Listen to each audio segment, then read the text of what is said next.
Okay, so good evening all once again, and today we will start fluid in the motion. तो fluid in motion के बारे में कुछ चीजें पढ़ेंगे।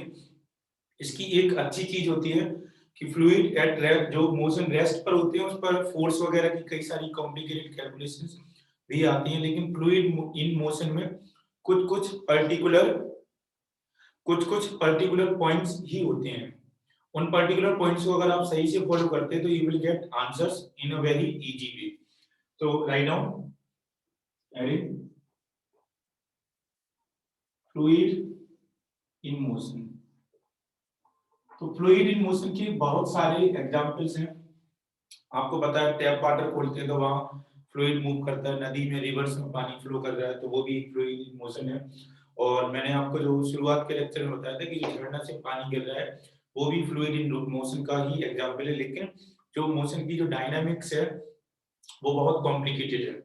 तो जो एक्चुअल एवरीथिंग एनालिसिस नहीं हुआ है अभी तक, तो जो जो लिमिटेड एनालिसिस हुआ है वो उसी को हमें पढ़ना होता है, और उसी लिमिटेशन के कारण जो अपने आंसर्स होते हैं वो बहुत जल्दी आ जाते हैं। ठीक है, जूम पर लेने का रीजन यही है कि मतलब बहुत सारे बच्चे बोले थे उनके पास डेटा नहीं है तो मैंने जूम पर ले लिया। बोले थे कुछ कुछ बच्चे कि सर जूम पर ले लो। तो अपन अपन देखेंगे तो टाइप्स ऑफ फ्लो, जो फ्लूइड मतलब जो भी सब्सटेंस होते हैं फ्लो कर सकते हैं, तो इसमें हम लोग फ्लूइड के बारे में पढ़ेंगे, फ्लो करेंगे तो टाइप्स ऑफ फ्लो देखेंगे। तो हम लोगों ने वेरी फर्स्ट क्लास में देखा था कि फ्लूइड दो तरीके से फ्लो करता है। One is called streamline flow and second is called turbulent flow. तो स्ट्रीमलाइन फ्लो में क्या होता है कि हर एक पॉइंट, किसी भी पॉइंट पर आप फ्लूइड की वेलोसिटी देखोगे तो वो सेम होगी। हो सकता है हर एक पॉइंट पर अलग अलग हो, या लेकिन अलग अलग होने के बावजूद भी किसी एक पर्टिकुलर पॉइंट पर वेलोसिटी कांस्टेंट होगी। मैं एक एग्जांपल बता रहा हूं, इसको स्टेडी फ्लो भी कहते हैं। एग्जांपल हम लोग कहते हैं जैसे अगर अपने पास इधर से ऐसे एक टर्बुलेंट हो रहा है, इधर इसको आवाज आ रही है।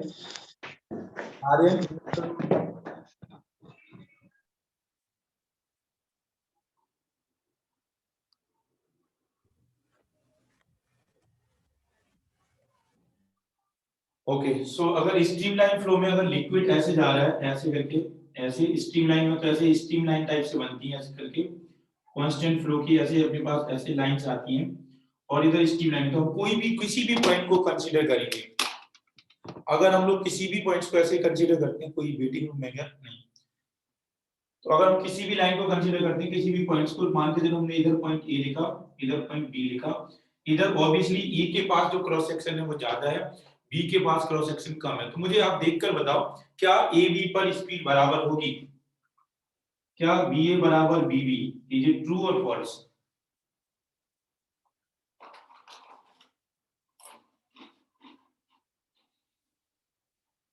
अगर इक्वल नहीं है तो किस पॉइंट पर स्पीड ज्यादा होगी?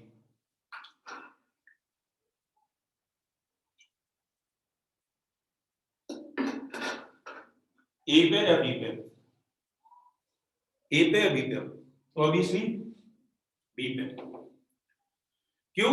क्योंकि इधर क्रॉस सेक्शन नैरो और ज्यादा है, वाइड है, तो इधर आराम से पानी जाएगा। इधर कम कर दिया, हम ऐसा करते भी हैं जब गाड़ी धोते हैं, ध्यान करो, हॉर्स पाइप को ऐसे पकड़ते हैं, गाड़ी धोते हैं हॉर्स पाइप को ऐसे पकड़ते हैं तो स्पीड बढ़ जाती है। क्रॉस सेक्शन एरिया कम कर दिया तो पानी तो उतना ही निकल रहा है, तो स्पीड बढ़ाने के लिए हम उसको थोड़ा सा नैरो कर देते हैं। नल है, अगर धीरे धीरे आप अगर अपने ऐसे उंगली रख देंगे तो बहुत वही पानी कम क्रॉस सेक्शन एरिया से निकलेगा, तो वहां से स्पीड बढ़ जाती है। जहां क्रॉस सेक्शन एरिया कम होता है वहां से स्पीड ज्यादा होगी, तो ये होता है स्ट्रीमलाइन फ्लो।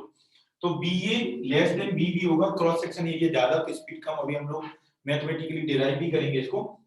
दूसरा होता है टर्बुलेंट फ्लो। तो अगर हम लोग कुछ ऐसे टाइप के ट्यूब में ऐसे कंसीडर करेंगे टर्बुलेंट फ्लो, तो इधर वाटर का जो बिहेवियर होगा, फ्लो होगा, वो रैंडम फ्लो होगा। मतलब किसी भी पॉइंट पे जहां जिसको जैसा मौका मिलेगा पानी वहां से निकल के भाग जाएगा, कोई फिक्स नहीं है। तो स्ट्रीमलाइन फ्लो में क्या होगा, अगर ये स्ट्रीमलाइन फ्लो हो रहा है तो बी ए कांस्टेंट होगा, बी ए कांस्टेंट होगा और बी बी भी कांस्टेंट होगा, दोनों कांस्टेंट होगी लेकिन इक्वल नहीं होगी। किसी भी टाइम पर देखो पानी एकदम स्टेडी रेट से फ्लो कर रहा है, एक ही जैसा, ठीक पानी का बिहेवियर स्ट्रीमलाइन फ्लो हुआ या फिर इलेक्ट्रिक करंट हुई या फिर हीट हुआ, ये सारे एक ही जैसे बहते हैं। तो स्टेडी स्टेट में सारे के सारे स्टेडी स्टेट, अब इसको क्यों कहते हैं तो वो भी मैं बताता हूँ। तो जैसे ही स्टेडी स्टेट अचीव हो जाएगी, स्ट्रीमलाइन फ्लो स्टार्ट हो जाएगा, तो इधर से पानी की किसी भी पॉइंट पर, ए पर देखोगे तो हमेशा स्पीड कांस्टेंट आएगी, बी पर देखो तो हमेशा स्पीड कांस्टेंट आएगी, तो ए और बी पर स्पीड कांस्टेंट आएगी। तो बेसिकली अगर हम लोग जैसे आइडियल फ्लूइड करेंगे, और ये मैक्सिमम आइडियल फ्लूइड में होता है, तो हर जगह एक ही जैसा पानी फ्लो करता रहेगा, लिक्विड फ्लो करता रहेगा, ना तो स्पीड ए पर चेंज होगी ना स्पीड बी पर चेंज होगी। अगर हम स्पीड बढ़ा दें तो बढ़ के नई स्पीड सेटअप हो जाएगी। जैसे ही स्टेडी स्टेट मेंटेन होगी, at the time of steady state अपने पास सारी की सारी हर एक पॉइंट पर velocity of the liquid fluid है वो कांस्टेंट हो जाएगी। फिर अगर हम लोग ऐसे बातें करते हैं इसमें, तो अगर ध्यान से देखो इसमें अगर और आगे कंटिन्यू करेंगे तो इसकी कुछ कुछ प्रॉपर्टी होती है स्टीम में। टर्बुलेंट में कुछ भी फिक्स नहीं है, वाटर कैसे भी फ्लो करेगा हमें नहीं पता। स्ट्रीम लाइन में क्या होता है कि फर्स्ट प्रॉपर्टी की velocity speed of fluid at any point remains same। तो जैसे ही स्टेडी स्टेट फॉर्म हो जाएगा वेलोसिटी कांस्टेंट हो जाएगी, जैसे ही वेलोसिटी कांस्टेंट होगी सारी पॉइंट्स की वेलोसिटी सेम हो जाएगी। Next, the line along direction of flow is called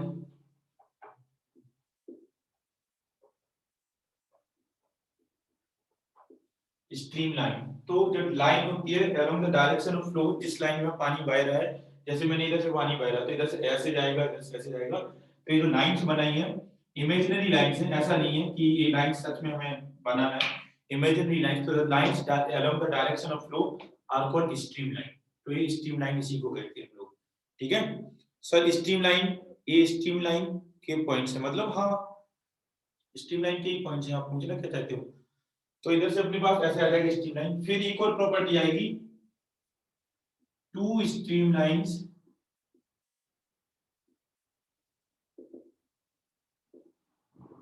never intersect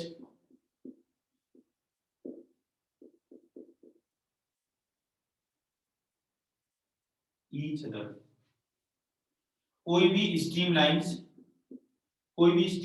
दो किसी भी पॉइंट पर इंटरसेक्ट नहीं करती है। रीजन ये है कि अगर हम लोगों ने ऐसे स्ट्रीम लाइंस मान ली, इधर पॉइंट P है, इधर पॉइंट P है, और अगर इधर डायरेक्शन क्रॉस कर रहे थे, इस पॉइंट P पर अगर जहां इंटरसेक्शन हो रहा है वहां पर P इधर ऊपर वाली लाइन बोलेगी कि ऐसे जाना है, और नीचे वाली लाइन बोलेगी ऐसे जाना है, और एक ही पॉइंट की दो वेलोसिटी नहीं हो सकती है।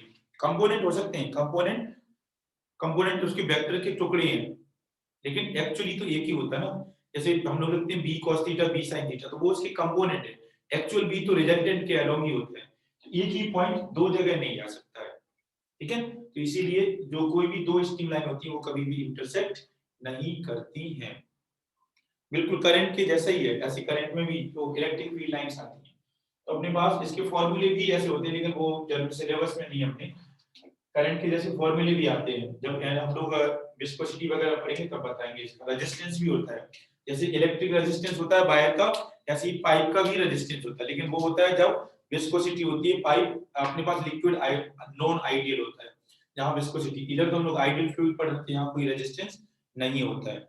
फिर अपने पास ये चीजें आ गई। नेक्स्ट अगर हम लोग लिखेंगे तो density of streamline, density of streamline represent density of streamline represent rate of flow।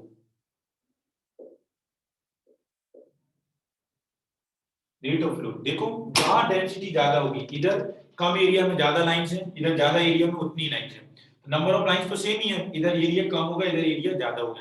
तो जो रेट ऑफ फ्लो है, रेट ऑफ फ्लो नहीं, आप ऐसे लिखो, रेट ऑफ फ्लो से बेटर स्पीड ऑफ फ्लो लिखो।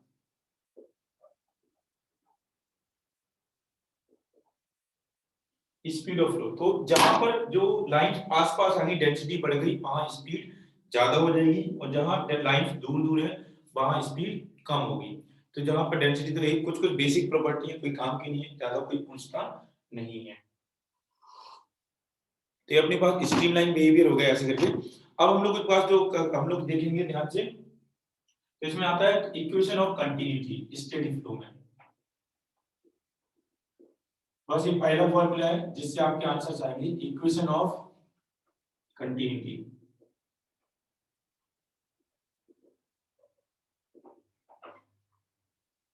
तो इक्वेशन ऑफ कंटिन्यूटी में अगर हम लोग देखते हैं तो इक्वेशन ऑफ कंटिन्यूटी रिप्रेजेंट करता है कि अगर कोई आइडियल इनकंप्रेसिबल फ्लूइड है, if we have ideal incompressible fluid, अगर फ्लूइड को कंप्रेस नहीं किया जा सकता है, इधर से अगर हम लोग ऐसे दो ट्यूब्स बनाएंगे ऐसे करके, तो इधर हम लोगों को एक छोटा सा क्रॉस सेक्शन एरिया ऐसे कंसीडर करते हैं, इधर से ऐसे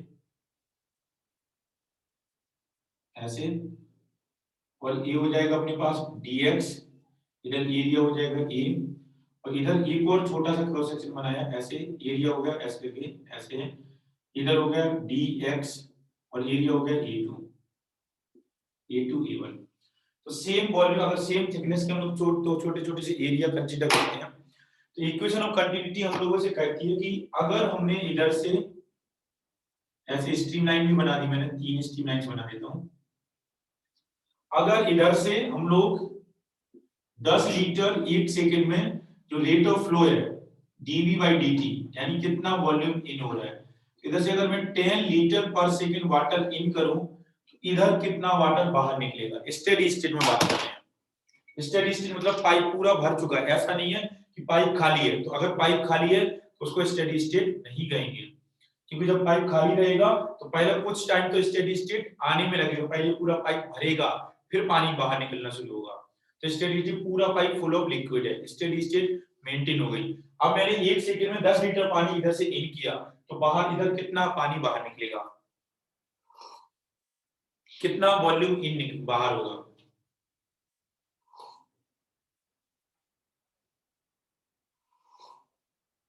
दस लीटर ही होगा ऑब्वियसली। जितना लिक्विड इन किया एक सेकंड, तो रेट ऑफ फ्लो हर जगह बराबर होगा, मतलब वो 1 सेकंड में हर क्रॉस सेक्शन को same amount of water cross करेगा। इधर से 10 लीटर डाला, इधर से इधर से इधर से इधर से हर जगह से 10 लीटर ही निकलेगा, क्योंकि अब पानी भरने की कहीं स्टोरेज की जगह ही नहीं है। या तो पाइप फट जाएगा, वो भी हम नहीं मानते, या लिक्विड कंप्रेस हो जाएगा, वो भी नहीं हो सकता है।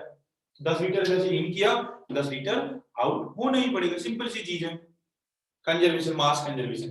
तो अपने पास हो जाएगा dv1/dt, रेट ऑफ चेंज, ये हो जाएगा रेट ऑफ वॉल्यूम,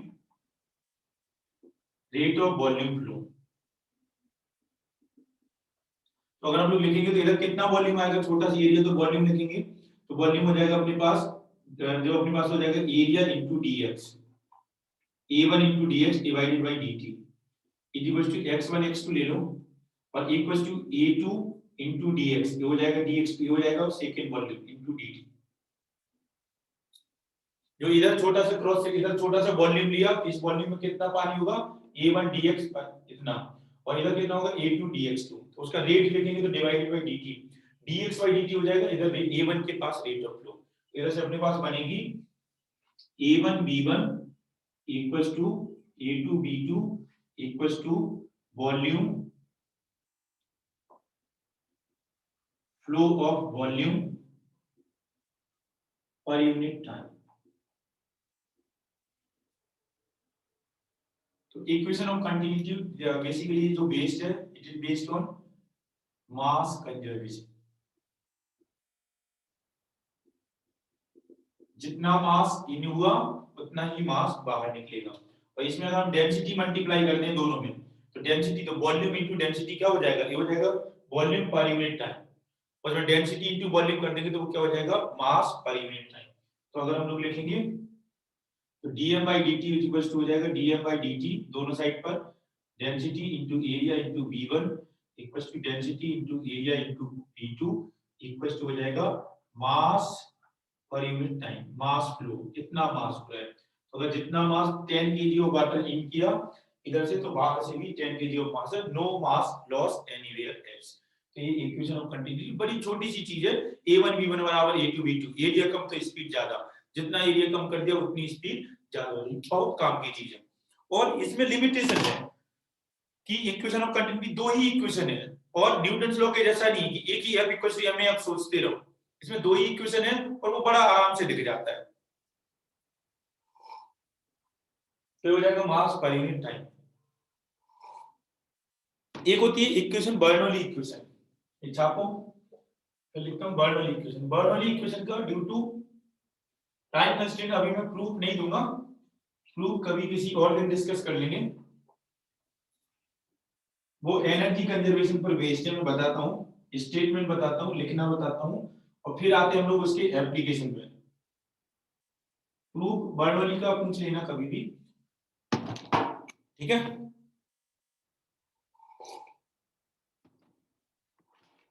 तो अगर हम लोग देखेंगे तो ये अपने पास हो जाएगी equation of continuity mass conservation, ये बड़ा छोटा था इसलिए लिख दिया, बर्नौली का भी लिखा देता हूं, कोई दिक्कत नहीं है।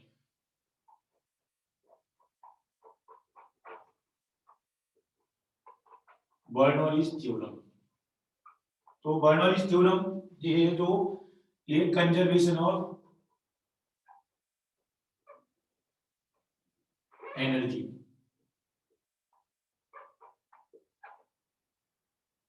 Conservation of energy.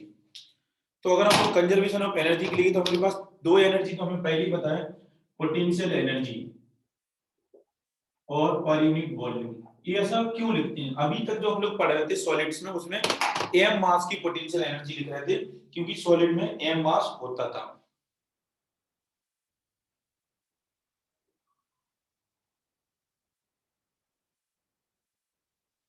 ठीक है, तो अपने पास अगर हम लोग potential energy per unit volume लिखते हैं, तो potential energy per unit volume, तो क्या रीजन है कि हम लोग इसको पर यूनिट वॉल्यूम डिफाइन कर रहे हैं, पूरी एनर्जी क्यों नहीं लिख रहे हैं, व्हाट्स द रीजन, लिखो जरा।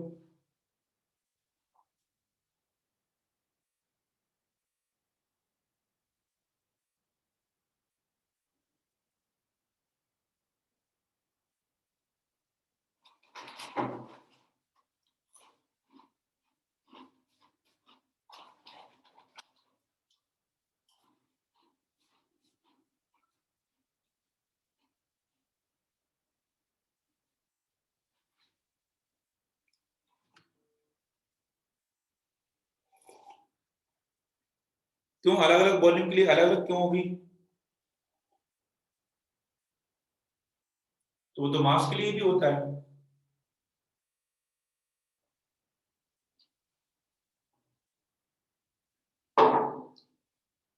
क्या सभी मासेस के लिए पोटेंशियल एनर्जी सेम होती है क्या? रीजन ये है कि फ्लूइड जब फ्लो कर रहा है तो उसका मास कैसे लिखोगे, what is the mass of Ganga river, what is the mass of river Ganga,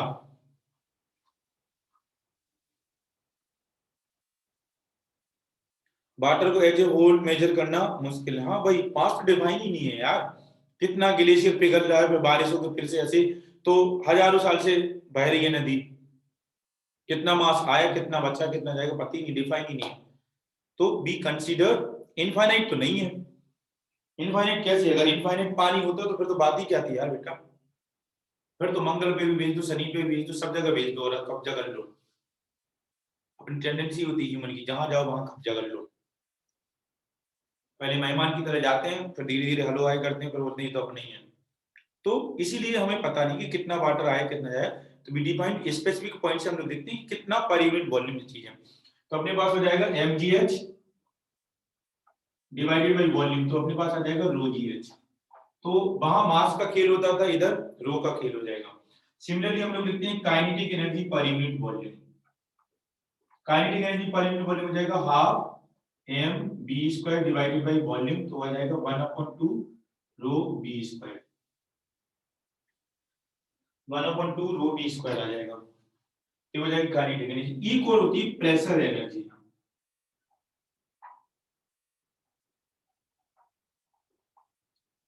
divided by per unit volume, तो ये होता है अपने पास प्रेशर।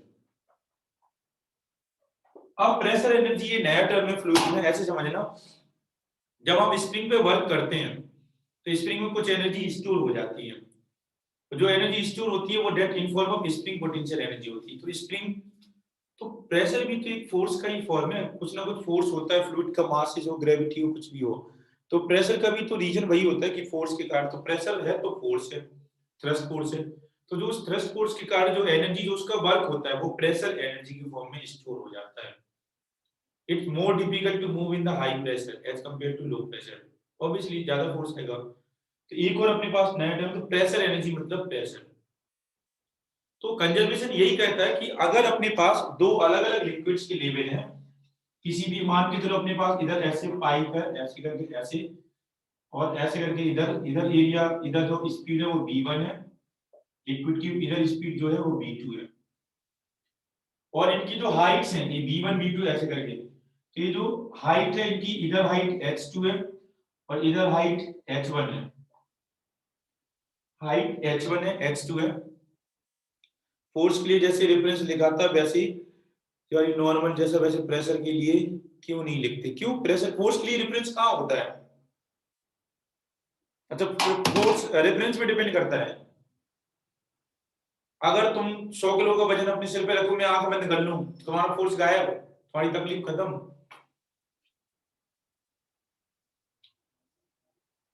अच्छा, फोर्स की पोटेंशियल एनर्जी डिफाइन करने के लिए, तो फोर्स की पोटेंशियल एनर्जी डिफाइन करने के लिए रेफरेंस नहीं था, वो एक्चुअली वर्क ही था कि इधर से इधर ले गए तो कितना वर्क करना पड़ेगा, तो वो प्रेशर उसमें रेफरेंस होता है, दो पॉइंट्स के बीच प्रेशर डिफरेंस होता है। वर्क के लिए initial and final potential energy क्या थी? Minus of work done by the conservative force, तो उसके लिए तो हमें वर्क तो कहीं से कहीं तो जाना ही पड़ेगा, तो इसलिए रेफरेंस इधर, तो हमें प्रेशर के लिए तो इधर भी तो कहीं ना कहीं ऐसे कहीं ना कहीं से प्रेशर ले ही रहना, तो प्रेशर फोर्स लग रहा, तो कोई फोर्स अगर वर्क कर रहा तो उसका तो एनर्जी आएगी आएगी। इसलिए रियल में क्या बात, रियल में क्या बात पता चलती है इसकी मदद से, मतलब इस प्रिंसिपल, बेटा मैं सब 5 मिनट में बता दूं, 2 घंटे का लेक्चर किस लिए, 2.5 घंटे का? अभी बर्नौली का स्टेटमेंट तो मैंने लिखा नहीं, आप कुछ लगे रियल में क्या होता है, ऐसे क्यों कर रहे हो यार? आप 9 महीने बाद ऐसी बात पूछ रहे हो कि रियल में क्या होता है? रियल में आने तो दो, क्या बर्नौली खत्म हो गई क्या कि आपको हवा ही नहीं लगी? Shyam, let me come to the point ना यार। सर प्रेशर एनर्जी और एनर्जी में कोई डिफरेंस है नहीं, मौसम श्याम से पूछ रहा, बोल रहा था मैं, pressure energy is the form of energy यार, पोटेंशियल एनर्जी और एनर्जी में क्या डिफरेंस है? काइनेटिक एनर्जी और एनर्जी में क्या डिफरेंस है? तो ध्यान से देखो, work done change in pressure नहीं है, work done per unit volume है बेटा। वर्क और प्रेशर कहाँ है? प्रेशर एनर्जी है कि प्रेशर पर यूनिट वॉल्यूम है? डायमेंशन लिख के देखना। तो देखो ध्यान से, अगर हम लोग इन तीनों को कन्फाइन करेंगे तो बर्नौली का स्टेटमेंट यही है based on conservation of energy, कि इनिशियली इधर फ्लूइड है तो उसके पास कौन कौन सी एनर्जी होगी, तो उसके पास फ्लूइड है तो कौन कौन सी एनर्जी होगी, एक तो प्रेशर एनर्जी होगी, एक काइनेटिक एनर्जी होगी और एक पोटेंशियल एनर्जी हो जाएगी। तो अपने पास sum of kinetic energy half rho v square plus potential energy rho g h plus pressure energy p will remain constant at any point। जैसे ये वही वाला एग्जांपल है, जैसे ये वही वाला एग्जांपल है, अगर हम लोग एक नॉर्मल फ्लूइड को कंसीडर करेंगे, ऐसे पाइप को ऐसे करके ऐसे, तो आप बोलोगे कि इधर जो प्रेशर अगर बराबर है, तो इधर से हाइट से नीचे गिरेगा पानी, तो इसकी पोटेंशियल एनर्जी काइनेटिक एनर्जी में कन्वर्ट हो जाएगा। लेकिन अगर हम लोग इधर प्रेशर बढ़ा दें, मान लो साइन बाय सम मींस इधर प्रेशर 2p कर दिया, तो इधर जो एनर्जी बढ़ेगी काइनेटिक एनर्जी, जितनी नॉर्मल केस में बढ़ना चाहिए, इधर प्रेशर p है और इधर प्रेशर ट्वाइस p है, जितनी बढ़नी चाहिए थी उससे और ज्यादा वर्क, प्रेशर का वर्क भी इन्वॉल्व हो जाएगा, प्रेशर का वर्क भी इन्वॉल्व होगा।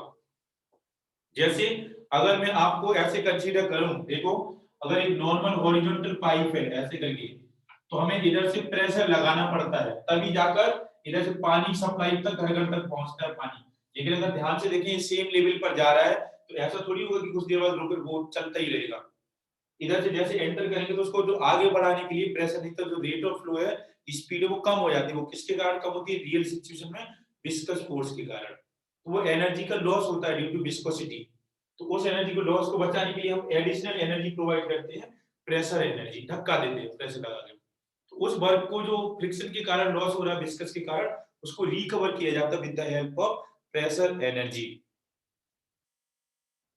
ठीक है। Work done is change in pressure. Pressure में क्या पूछ रहे हो? सारी चीजें ये नहीं पता करना है हमें। हाँ, ठीक है। तो अपन देखो ध्यान से, अपने पास ऐसे आ जाएगा। तो जो स्टेटमेंट ये, तो अगर हम लोग इन दोनों पॉइंट्स के लिए लगाते हैं तो इधर से अपने पास हो जाएगा हाफ रो वन रो, तो डेंसिटी तो सेम ही रहेगी, b1 का square equals to plus rho g h 1 plus p1 equals to 1/2 rho b2 का square plus rho g h 2 plus p2। ये हमें किन्हीं भी दो पॉइंट्स के लिए लिखना है, और ये टोटल ऐसे कंजर्व रहेगा जैसे similar to the potential energy and kinetic energy. इधर से पार्टिकल छोड़ा गया तो इधर लिखा काइनेटिक एनर्जी पोटेंशियल, इधर आया तो काइनेटिक एनर्जी पोटेंशियल एनर्जी। तो हम लोग ऐसे करते थे, loss in potential gain in kinetic, या फिर उल्टा करते थे। ठीक है। तो दो किसी भी दो पॉइंट में जो टोटल एनर्जी रहेगी इन्वॉल्व, वो total energy pressure, kinetic, potential and pressure energy हम लोग यूनिट मास के लिए ले रहे हैं, पर यूनिट वॉल्यूम। तो किसी भी यूनिट मास को आप कंसीडर करोगे तो the sum of the energy will remain conserve, but this equation again is applicable for only ideal fluid, ideal non viscous fluid. तो इसका रीजन ये है कि आइडियल नॉन विस्कस फ्लूइड के लिए एप्लीकेबल है। तो बेसिकली अगर फ्रिक्शन होगा, फ्रिक्शन लिक्विड का फ्रिक्शन को हम लोग क्या कहते हैं? Viscous force. तो फिर हम इसको नहीं लगा सकते क्योंकि वहां there will be some loss of energy. तो फिर अपन ऐसे बातें करते हैं। तो ध्यान से देखो, अपने पास ये आ जाएगा। अब अपन ऐसे बर्नौली थ्योरम, तो इन दोनों, ये दोनों ही स्टेटमेंट है, जितनी चीजें जितनी होना है सब इन्हीं दोनों से होना है, जो भी होना है। तो इन्हीं इक्वेशंस को यूज कर करके हम लोग चीजें डिराइव करते हैं पूरा फ्लूइड मैकेनिक्स में। सिर्फ दो नहीं, विस्कस फोर्स भी आएगा बाद में। हाँ आएगा, बिल्कुल आएगा, बाद में इस चैप्टर में नहीं आएगा। जब हम लोग प्रॉपर्टी ऑफ मैटर पढ़ेंगे तो किसी भी दो चीजों में हमें लगाना है, तो एक बर्नौली एक कंटिन्यूटी। ठीक है। एग्जांपल करते हैं, जैसे एग्जांपल इधर से हम लोग एक वाटर टैप खोलते हैं, इधर से ऐसे करके मान लो, इधर से अपने पास वाटर टैप है, ऐसे ऐसे करके अपने पास वाटर टैप है, और इधर से इसका ऐसे करके टैप है, नोब है। इधर से इसका जो क्रॉस सेक्शन एरिया है, cross section area A equals to हम लोग मान लेते हैं, इधर जो क्रॉस सेक्शन एरिया है ए इक्वल्स टू ले लेते हैं, ए इक्वल्स टू 10 सेंटीमीटर स्क्वायर। इधर जो ओपनिंग है, तो पानी जब गिरता है तो वो ऐसे जाता है कुछ हाइट तक, या फिर वो ऐसे जाता है, या फिर वो ऐसे जाता है। पहला केस, दूसरा केस, तीसरा केस। जब तक स्ट्रीमलाइन एप्लीकेबल है, बिल्कुल चिपका हुआ पानी, इधर उधर ऐसे बिखरा बिखरा नहीं आ रहा है, नल को बिल्कुल धीरे धीरे खोला है, तो बिल्कुल पैरेलल वॉल्यूम सिलेंडर में जाता है, या फिर ऐसे फैल जाता है, या फिर ऐसे नैरो होता जाता है, नीचे जाता है। तो आज देखना है जो मैं बताऊंगा, नल खोल के, और नल को ऐसे एकदम बंद कर लेने से छींचा ले, इधर होकर हर जगह छिसक जाए। अच्छा, किस चीज पे डिपेंड करता है?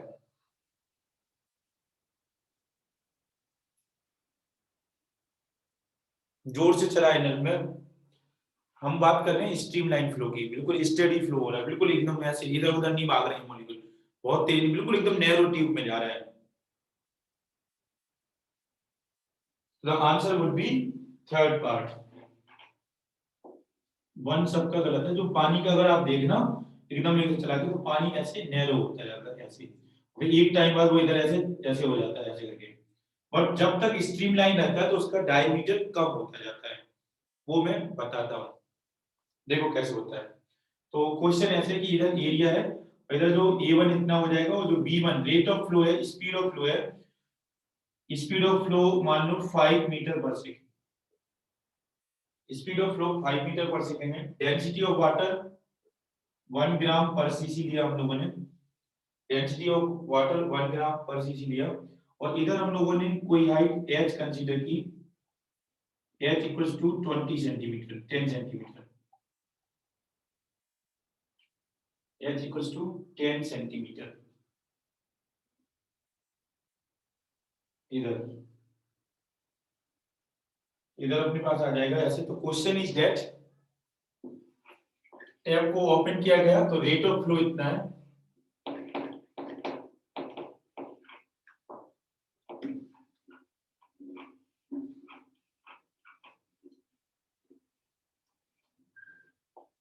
बर्नौली के बहुत सारे प्रिंसिपल होते हैं।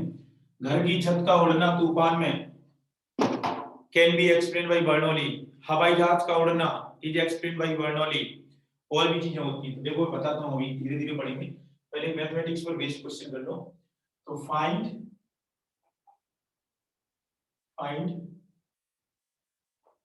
Area of cross section 10 centimetre below the tap. तो इस टैप से 10 सेंटीमीटर नीचे एरिया कम हो जाएगा, वो एरिया बता हुआ। बस इतना ही डेटा गिवन है। जो थ्योरम आपको यूज करना करो, 2 मिनट आप लो, 2-3 मिनट, फिर मैं कराता हूँ।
डन।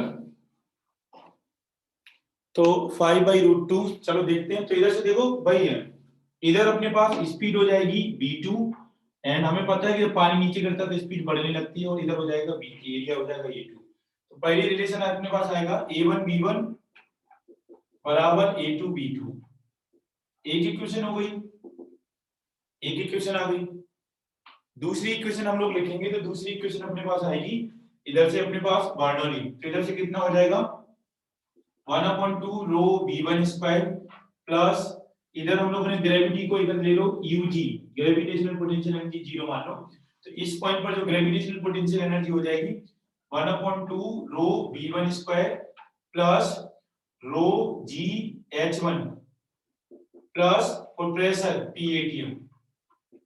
these both are, इधर भी प्रेशर जो है लिक्विड का प्रेशर p नॉट होगा, इधर भी लिक्विड का pressure p not p atm होगा, दोनों ही एटमॉस्फेरिक प्रेशर पे ही तो गिर रहे, तो इधर से इधर तक प्रेशर थोड़ी बढ़ा, तो प्रेशर का कोई डिफरेंस नहीं आया। तो ठीक वैसे ही होगा, जब प्रेशर चेंज ही नहीं हुआ तो ठीक वैसे होगा loss in potential gain in kinetic के जैसा होगा। Both are everywhere liquid is flowing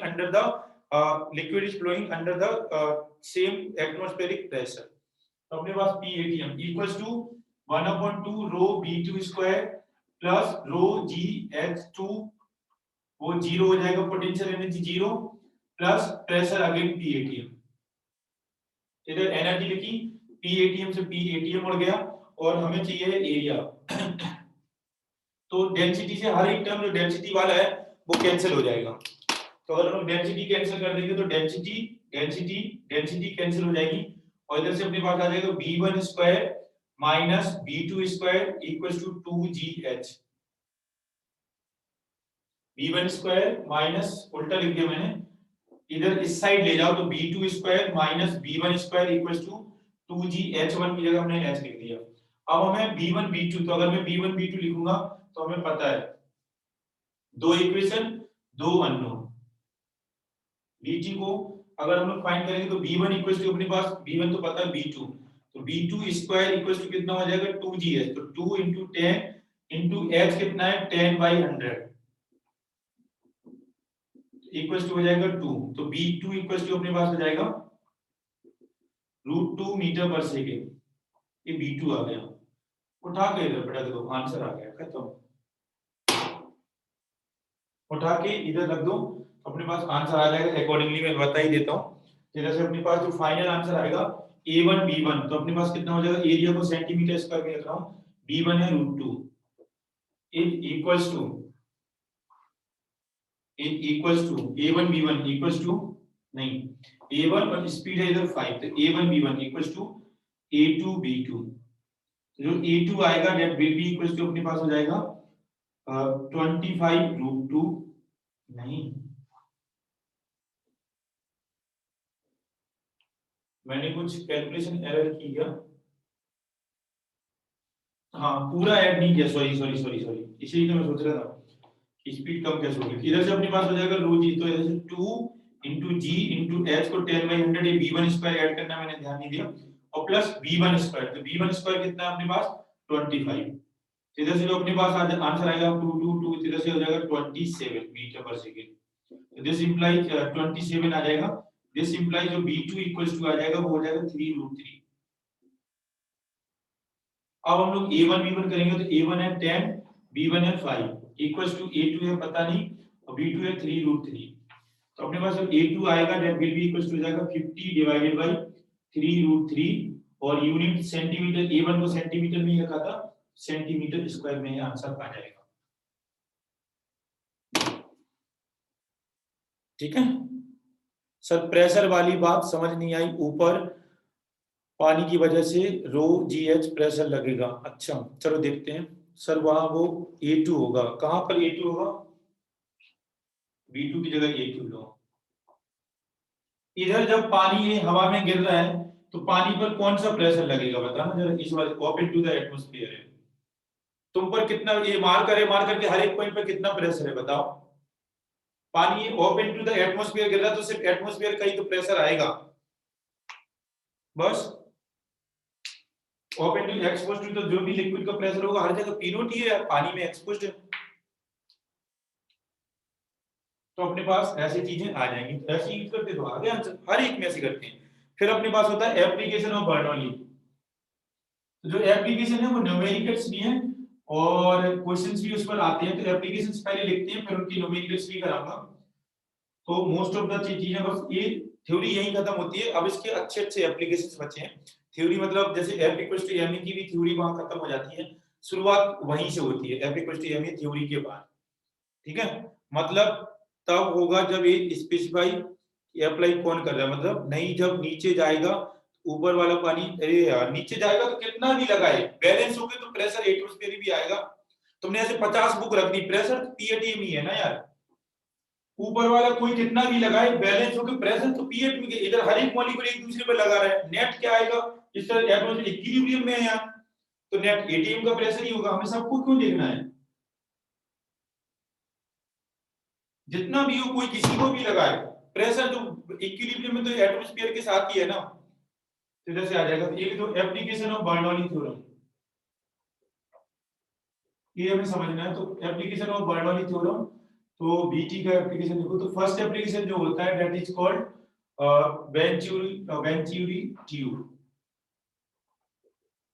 ये क्वेश्चन भी है और एप्लीकेशन भी है, इस पर बेस जेईई मेन ने एक आध बार क्वेश्चन भी पूछा है, बेसिक क्वेश्चंस पूछे हैं। तो जो पहला एप्लीकेशन आता है, मैं एक एक्सपेरिमेंट भी करके दिखाऊंगा आपको। पहला एक्सपेरिमेंट पहले ऐसे आता है, ऐसे करके एक वेंचुरी ट्यूब होती है ऐसे, और इधर ऐसे, और इसमें इधर एक ग्लास की वो लगी रहती है, जैसे ग्लास की ट्यूब होती है इधर ओपन, इसमें मेजरमेंट करने के लिए ऐसे करके।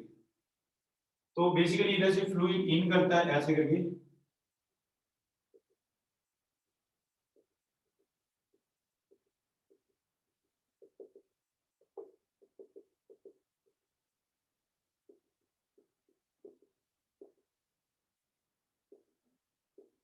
ऐसे करके अपने पास वेंचुरी ट्यूब है, और इसमें ऑब्वियसली यार कोई अगर चीज बेटा रुकी हुई है, ऐसे डस्टर रखा हुआ है, तो क्या इन दोनों पर इक्वल अपोजिट फोर्स नहीं होगा, और इक्वल अपोजिट फोर्स होगा तो प्रेशर बराबर नहीं होगा, बिल्कुल। तो इधर से अपने पास कैसे करेंगे, तो इधर से अपने पास हो जाएगा ऐसे, इधर स्पीड ए पॉइंट है और इधर एक बी पॉइंट लिया ऐसे, इधर स्पीड बी ए है, इधर स्पीड बी बी है। तो होता क्या है, कुछ पानी इधर तक भर जाता है ऐसे करके ऐसे, इधर पानी h1 हाइट तक जाता है। एक टेक्निकल क्वेश्चन आएगा, try to answer the question. ये हाइट h1 है, इधर से ऐसे,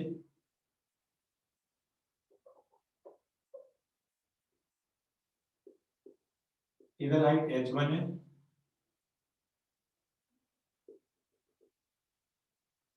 और इधर हाइट h2 है। देख के मत देखना, नाप के मत देखना, नहीं तो अंदाजा तुक्का लगा के कि h2 कम दिख रहा है h1 ज्यादा दिख रहा है। मैंने तो बराबर ही बनाई है, मैंने बराबर ही बनाई है। क्या इन दोनों पॉइंट्स को जो सेम हॉरिजॉन्टल लेवल पर लिए हमने, सेम हॉरिजॉन्टल लेवल पर, दो तीन चीजों के एनालिसिस बताओ। प्रेशर एट ए, नहीं, रो जी एच ई और रो जी एच बी बराबर होंगे, इक्वल होंगे, ग्रेटर होंगे, लेसर होंगे, क्या होगा बताओ।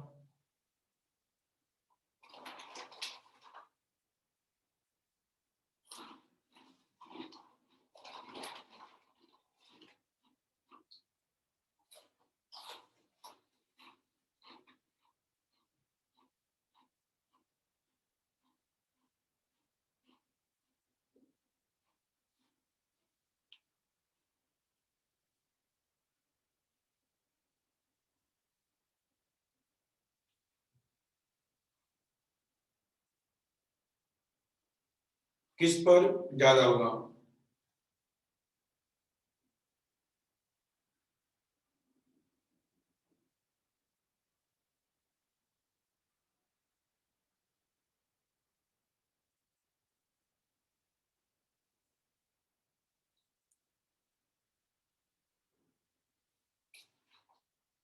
तो इधर से देखो ध्यान से, किस पर रो जी एच ज्यादा होगा,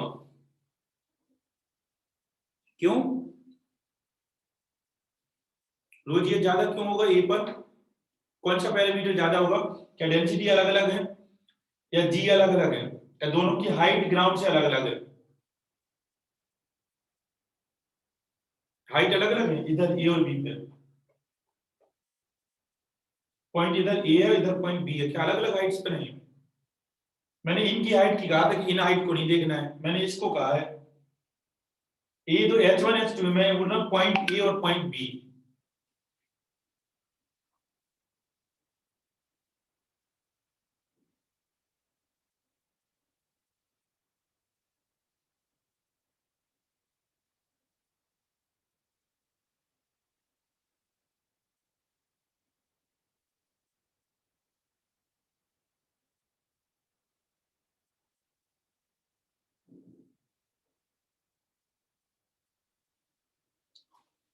तो बताओ, तो बराबर ही होंगी यार ऑब्वियसली, सेम हॉरिजॉन्टल लेवल पे ए और बी दो पॉइंट्स कंसीडर किए। तो सर क्यों क्रॉस सेक्शन कम है तो पोटेंशियल एनर्जी कहां से ज्यादा होगी, मुझे ये तो बताओ। क्या पोटेंशियल एनर्जी क्रॉस सेक्शन पे डिपेंड करती है क्या? इधर एक मछली भी तैर रही होगी तो बोलेंगे सर वहां मछली है। कुछ भी किसी भी चीज का आंसर हम किसी भी चीज से दे देंगे क्या? क्या पोटेंशियल एनर्जी क्रॉस सेक्शन पे डिपेंड करती है क्या? क्रॉस सेक्शन कम है, गुड। मैं बोल रहा हूँ क्रॉस सेक्शन कम है लेकिन यहाँ पैसा बहुत है, 1 करोड़ रुपए रखे हैं इधर एक बैग में। अब ये बताओ कहाँ होगा?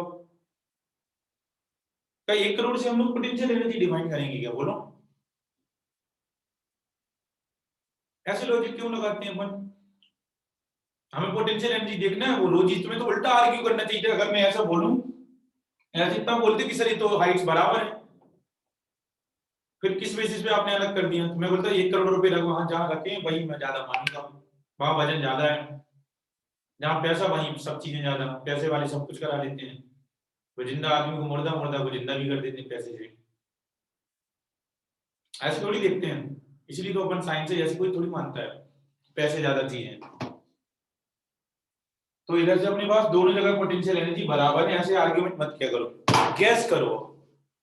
ये तो हो गया पोटेंशियल एनर्जी के दोनों जगह बराबर है। अगर मैं आपसे पूछूं काइनेटिक एनर्जी है ए पर यूनिट वॉल्यूम और काइनेटिक एनर्जी है बी पर यूनिट वॉल्यूम की ही बात कर रहे हैं, तो चलो ई क्या होगा, इक्वल, ग्रेटर और लेसर? कहां काइनेटिक एनर्जी ज्यादा होगी पर यूनिट वॉल्यूम? मुर्दा को जिंदा प्रूव करना होता पेपर पे कि कोई है ही नहीं है, सब जिंदा है। पहले जब आधार कार्ड नहीं होते थे तो कई सारे मरे आदमी वोट डालने जाते थे। काइनेटिक एनर्जी कहां ज्यादा होगी?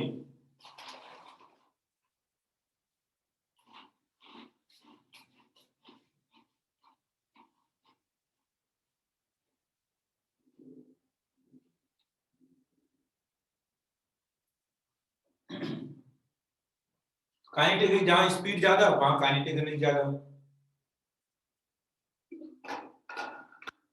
तो जहां पर स्पीड ज्यादा, तो कहां अगर हम लोग लिखेंगे तो ए पे बी पे स्पीड ज्यादा होगी, ए पे स्पीड कम होगी। क्यों? a1 b1 से। तो अपने पास एक इक्वेशन बनेगी a1 b1 बराबर a2 b2। इधर से अपने पास इक्वेशन बनेगी a1 b1 बराबर a2 b2। तो हम लोग इधर से क्लियर कट कर सकते हैं कि बी पे जो स्पीड होगी वो इससे ज्यादा होगी, क्रॉस सेक्शन कम हो गया, स्पीड बढ़ेगी, कंटिन्यूटी तो फॉलो करेगी करेगा। इधर से पानी नहीं निकल रहा है, टेंशन नहीं लेना, सिर्फ ऊपर से उड़ जाएगा पानी। तो a1 b1 बराबर a2 b2, तो ऑब्वियसली जहां क्रॉस सेक्शन एरिया कम वहां स्पीड ज्यादा। दूसरी इक्वेशन आएगी अपने पास half rho v1 square plus rho g h1 ही h a h1 h2 तो अदर हाइट्स हैं plus p1 equals to rho v2 square plus rho g h और h को h ही रहने दो और प्लस p2। इधर से रो जी एच दोनों जगह से कैंसिल हो जाएगा क्योंकि हाइट का डिफरेंस तो हमने किया ही नहीं है, हाइट डिफर नहीं की है। इधर ऐसे आ जाएगा अपने पास, और फिर उसके बाद अगर हम लोग इक्वेशन से लिखेंगे तो अपने पास इधर से हो जाएगा रो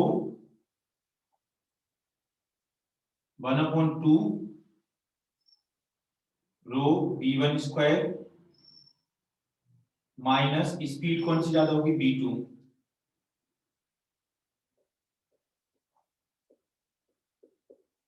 इस वाले टर्म को उधर ले जाओ तो इधर आ जाएगा अपने पास P1 माइनस P2,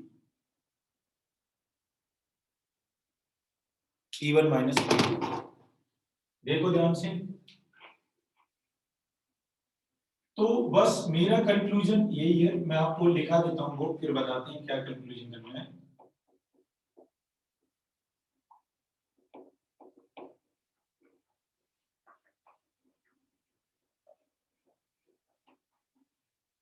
कंक्लूजन ये है कि अपने पास दो अननोन है B1 और B2। P1 P2 हम इधर से देखकर लिख सकते हैं, इधर दोनों ही ओपन टू द एटमॉस्फेयर है, इधर प्रेशर P18, इधर भी प्रेशर P18। तो अगर मैं P1 लिखूंगा तो P1 इक्वल्स टू हो जाएगा P0 प्लस रो जी H1, और P2 लिखूंगा तो P2 हो जाएगा P0 plus rho g H2। तो जो डेल्टा P होगा that is P2 minus P1। अपने पास इधर से हम लोगों को इसको उधर ले जाएंगे तो P1 minus P2 It's 19 hours. That will be equal to हो जाएगा P0 P0 कैंसिल हो जाएगा, रो जी H2 माइनस H1।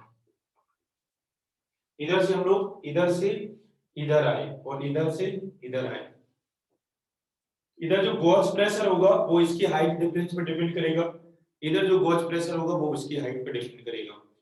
तो अपने पास इधर से जो आंसर बनेगा इक्वेशन 2 जो बनेगी 1/2 rho times B2 square minus B1 square equals to rho g H2 minus H1।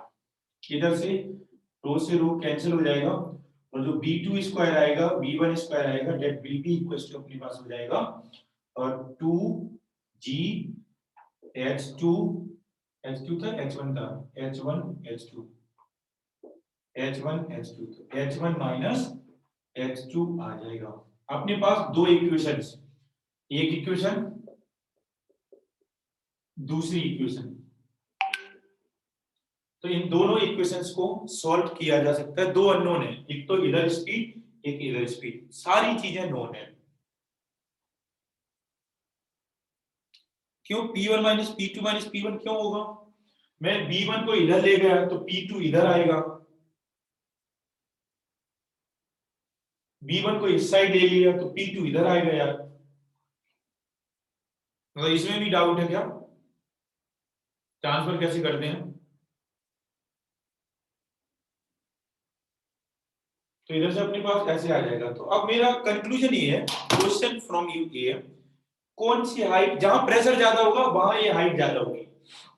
जो लिक्विड कॉलम बन रहा है, लिक्विड कॉलम में रो जीएच प्रेशर डिफरेंस बढ़ता जाता है रो जीएच से। तो माय क्वेश्चन इज दैट कि जहां प्रेशर ज्यादा होगा ए पर या बी पर, जहां ए पर, ये पूरा कोई मैथमेटिक्स नहीं देखना है। अगर आप इक्वेशन देख के आंसर दे रहे हो तो आपको समझ में नहीं आया, तो try to answer without seeing equation. अगर मैं आपसे पूछूं कि जो जहां प्रेशर ज्यादा होगा वहां हाइट ज्यादा होगी, अगर इधर प्रेशर ज्यादा तो H1 ज्यादा होगा, इधर प्रेशर ज्यादा तो H2 ज्यादा होगा। Tell me which height will be more, H1 और H2? Tell me without seeing any mathematical calculation. अगर आप मैथमेटिक्स से लगा रहे हो तो फिर आपको समझ में नहीं आया, आपको आंसर आ जाएगा। एंड प्रायोरिटी आंसर नहीं समझ में आ रहा है, क्यों H2 ज्यादा क्यों होगी? एक्सप्लेन करो बिना किसी मैथमेटिकल इक्वेशन के, ऐसी बर्नौली से एक्सप्लेन करो orally, not seeing these calculations. Pressure किस पॉइंट पर ज्यादा है, ए पे या बी पे? क्यों बी पे प्रेशर ज्यादा क्यों है? बी पे प्रेशर ज्यादा क्यों है? काइनेटिक एनर्जी कहां ज्यादा है?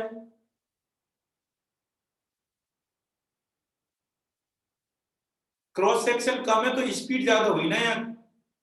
अगर इधर स्पीड भी ज्यादा तो काइनेटिक एनर्जी ज्यादा और प्रेशर भी ज्यादा, इधर स्पीड भी कम तो काइनेटिक एनर्जी कम और प्रेशर कम, तो कंजर्वेशन ऑफ एनर्जी कैसे लगाओगे? इधर प्रेशर कम और काइनेटिक एनर्जी कम, इधर प्रेशर ज्यादा और काइनेटिक एनर्जी ज्यादा, कहां से आई वो एक्स्ट्रा एनर्जी?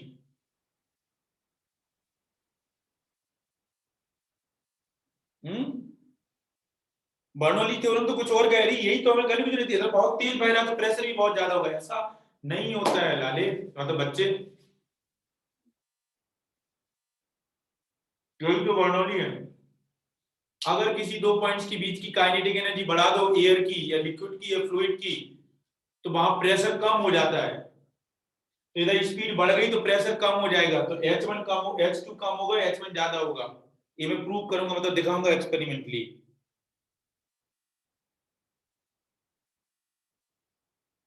लग तो रहा कि हाँ लगना है, लेकिन लगना है जो होता थोड़ी है, अभी मैं दिखाता हूँ ऐसा नहीं होता है।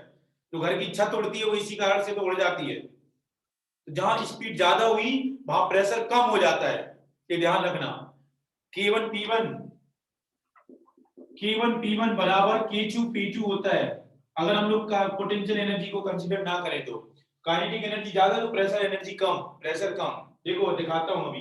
तो ये चीज चमक गई, तो अपने पास दो इक्वेशन है, दो अननोन है, दोनों के आंसर्स आ जाएंगे। B1 भी पता चल जाएगा और B2 भी पता चल जाएगा। इसका यूज क्या है लिखा तो दी, थ्योरी तो पढ़ा दी, what is the application of this tube, can you tell me? इसको आप कहां यूज कर सकते हो, सोच के बताओ इस ट्यूब को।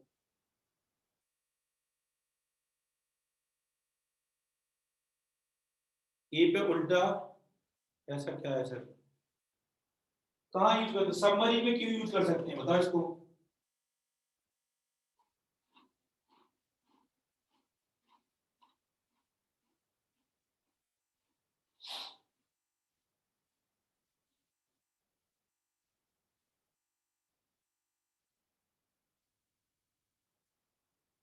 इसको हेयर स्प्रे में यूज कर सकते हैं ना? कैसे?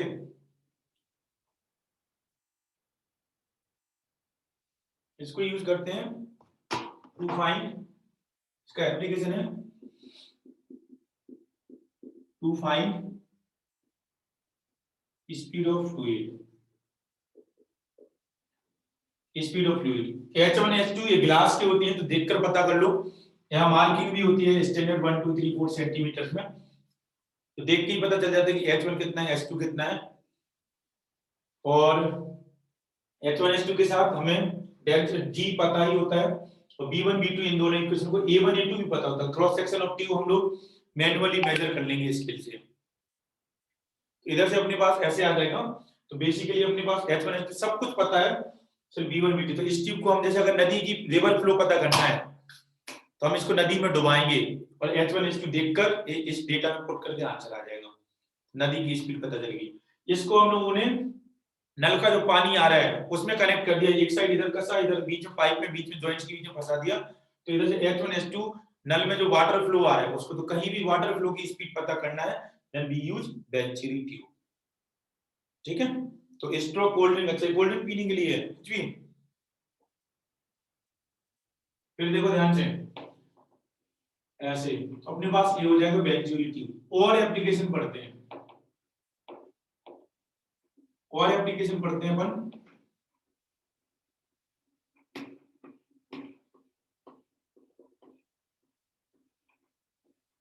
घर की छत का उड़ना, दूसरा एप्लीकेशन।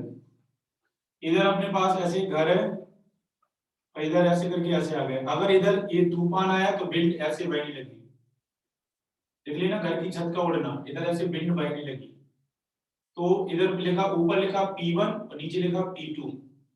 P2 तो इनिशियली P ATM के बराबर हो जाएगा, क्योंकि हवा P ATM पे ही भरी रहती है घर में नॉर्मली। P1 क्या होगा, greater than P2, less than P2, equals to P2। A option, C option, D option, B option, C option. What can you tell about the P2? P1 P2 से बड़ा होगा, P2 से छोटा होगा, P1 के जितना ही होगा। कैसे प्रूव करोगे? छत के नीचे और छत के ऊपर वाले प्रेशर में कौन सा प्रेशर ज्यादा होगा, P1 या P2? थोड़ा यही वर्ड और बिना लिख के बताना है, और ये लिखते जाना, मैं कोई थ्योरी नहीं लिखवा रहा हूं इसके लिए, नहीं तो बोलोगे सर आप सजा के नोट्स भी लिखवा, नहीं।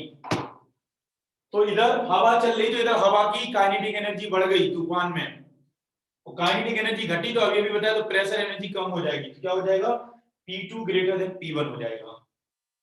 तो जो अपने पास केस आएगा, जो ऊपर वाला प्रेशर जो होगा वो कम हो जाएगा, तो P1 लेस देन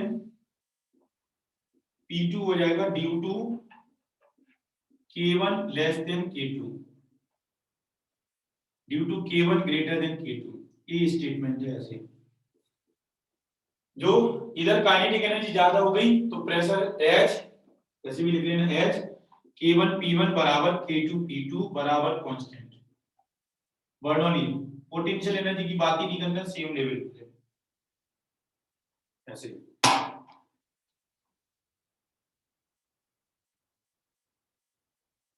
ठीक है, तो अब P2 तो हवा कमरे के अंदर भरी है, तो एटमॉस्फेरिक प्रेशर, इधर एटमॉस्फेरिक प्रेशर कम होगा, तो छत पर जो छत लगी है उस पर फोर्स कहां लगेगा, बाहर की तरफ। इसीलिए जो चद्दर लगाते हैं, जो झोपड़ियों में चद्दर लगे रहते हैं, जो नॉर्मल मतलब, ठीक है भी हमें ऐसे नहीं बोलना चाहिए, जिस घर में भी छत पे अगर चद्दर लगी हुई है या जो रूफ ऑफ द छत होता है उस पर फोर्स ऊपर की तरफ लगता है।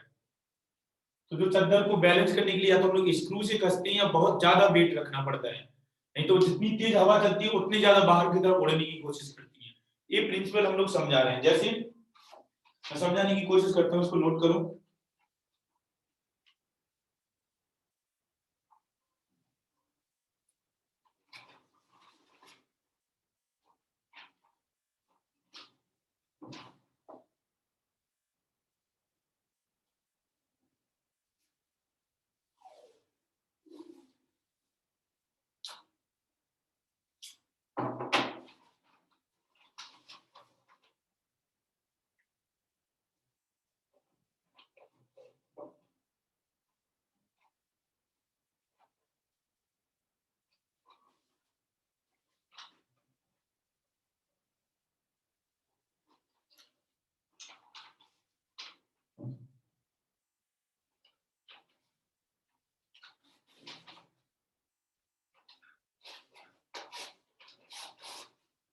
ऐसे देखो, इधर अगर हम लोग ऐसे कंसीडर करेंगे,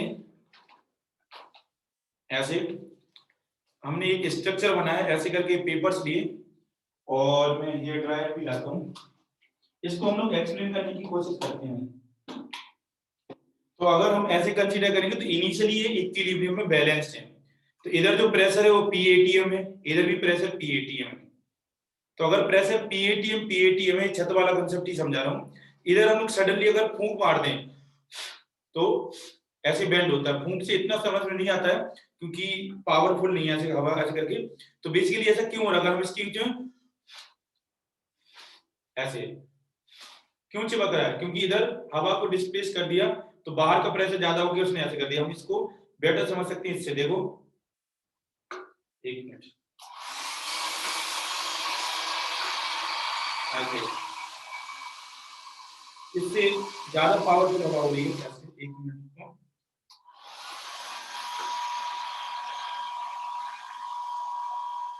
सी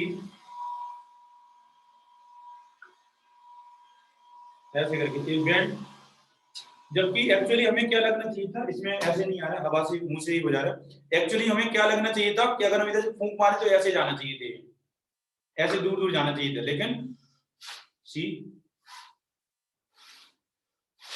सी यही है बर्नौली, प्रेशर मारा, प्रेशर कम, ऐसे अंदर की तरफ आ गए, जबकि हमें लगेगा क्या कि अगर हम इधर से हवा मार रहे तो ऐसे चले जाएंगे, जबकि नहीं हो रहा है सब। तो ऐसे यही छत का कंसेप्ट होता है, ठीक है। तो ऐसे करके अपने पास ये चीजें होती हैं, हेयर ड्रायर ज्यादा काम नहीं आया, मुझसे हो गया। तो ऐसे करके अपने पास चीजें आप इसको ध्यान रख सकते हो। तो यही है बर्नौली। अगर हम कहीं प्रेशर, ये एरोप्लेन में भी लगता है, तो छत का उड़ना हो गया, एरोप्लेन का भी उड़ना देखते हैं।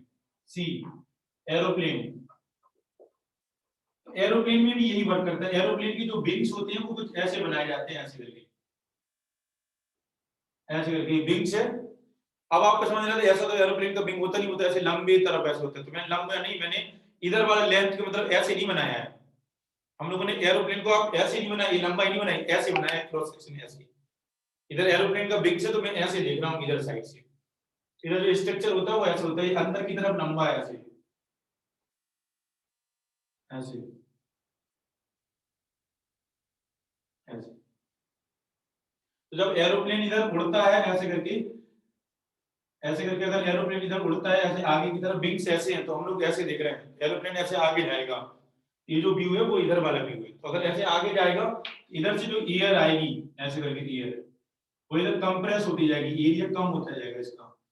तो अपने पास वो इधर जो एयर आएगी वो नीचे से एयर, जो स्पीड ऑफ एरोप्लेन है वो ऐसे ही जा रही है, नीचे से एयर तो बिना किसी कंप्रेशन की निकल गई, और इधर एरिया कम होता जा रहा है, इधर एरिया एरोप्लेन का एरिया कम हो, इसलिए उसको टेक ऑफ के लिए स्पीड होती है टेक ऑफ स्पीड, इसलिए वो दौड़ता है रनवे पे।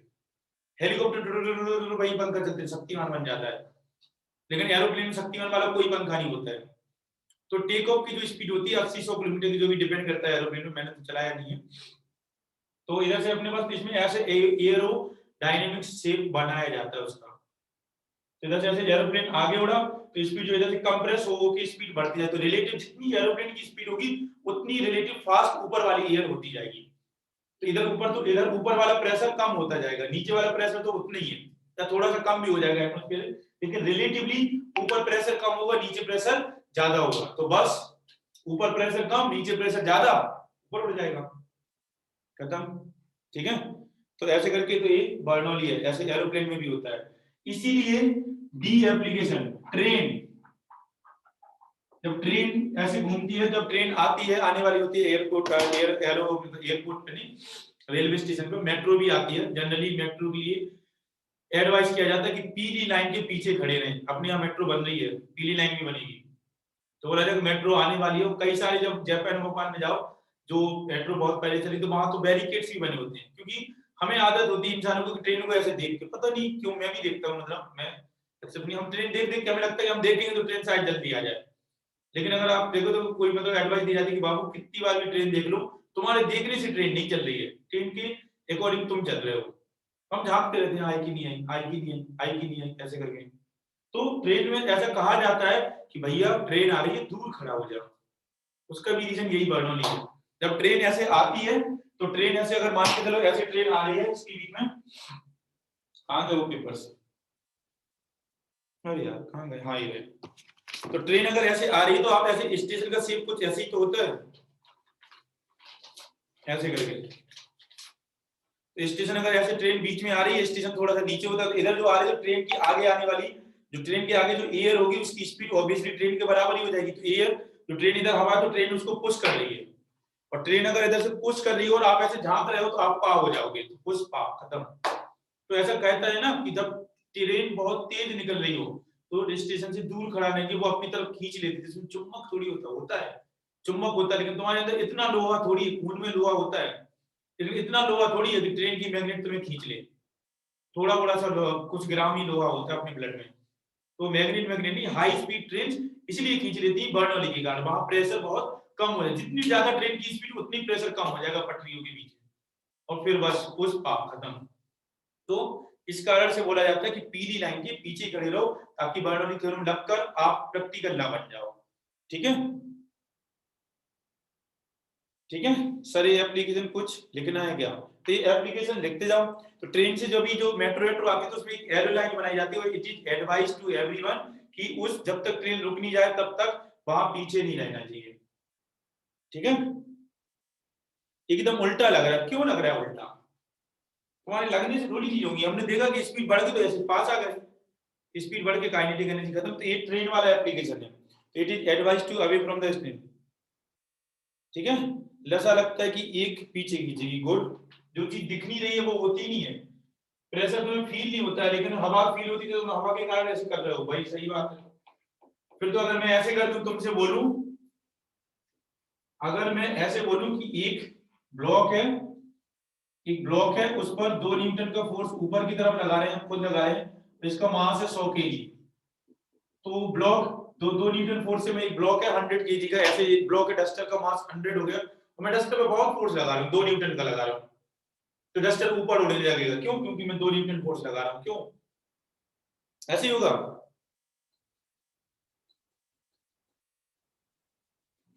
ऐसे ही होगा मौसम, क्योंकि दिख ही नहीं रहा, इसमें नीचे क्यों जाएगा ब्लॉक? हम तो इसको बहुत तेजी से ऊपर खींच रहे हैं, इस ब्लॉक का मास 100 केजी है और हम बहुत तेजी से 2 न्यूटन का फोर्स ऊपर की तरफ लगा रहे हैं, तो ये ब्लॉक ऊपर उड़ जाएगा। रजनीकांत है, जो दिखता है वो थोड़ी जरूरी थोड़ी वो होता है।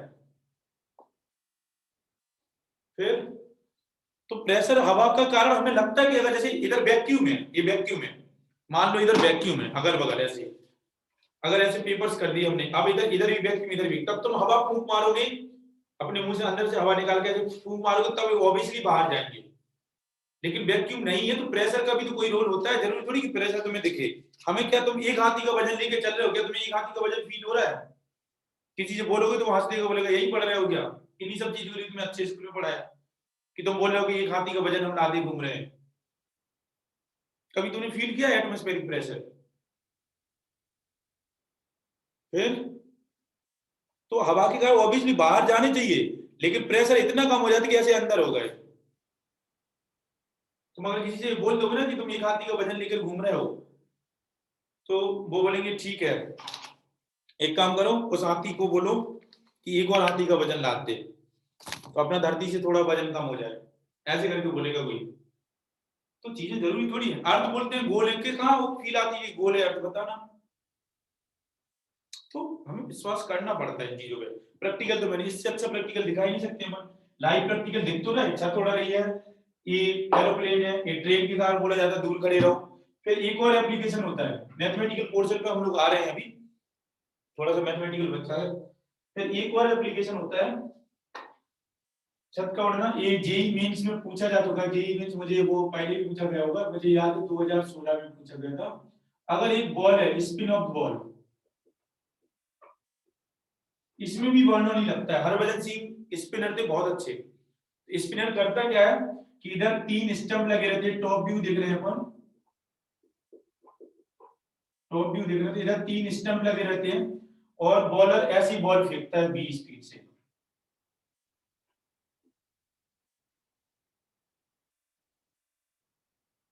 ऐसे बॉल है, ऐसे इधर बॉल है, इधर 3 स्टंप होते हैं ऐसे।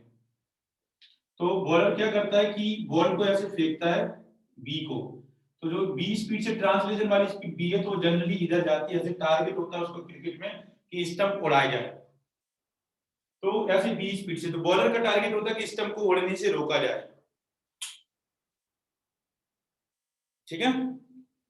तो इधर से अपने पास ऐसे करके अपने पास 20 स्पीड से उड़ाया जाए, तो ऐसे करके बॉलर तो थोड़ा सा मूर्ख बनाने के लिए जो इधर सामने से लग जाए, तो बॉलर क्या करता है, एक और नियम होता है क्रिकेट में, अगर मैंने स्पीड ऐसी थोड़ी सी ऐसे फेंकी, चलो इसी से समझा देते हैं, तो बॉल जनरली ऐसे जाएगी। कई बार हम सीधा लाइन लेंथ रखते हैं, फिर भी बॉल वाइड हो जाती है, ऐसे उड़ जाती है, या तो नीचे उड़ जाएगी या फिर ऊपर उड़ जाएगी, और ये वाइड वर्ड से, तो इधर वाइड का इशारा और एक रन की ओर ऐसे करके करते, तो इसमें भी वर्ड नहीं लगता। तो स्पिनर अगर बॉल ऐसे घूम जाए, ऐसे ओमेगा से घूम जाए, कि टॉप व्यू है,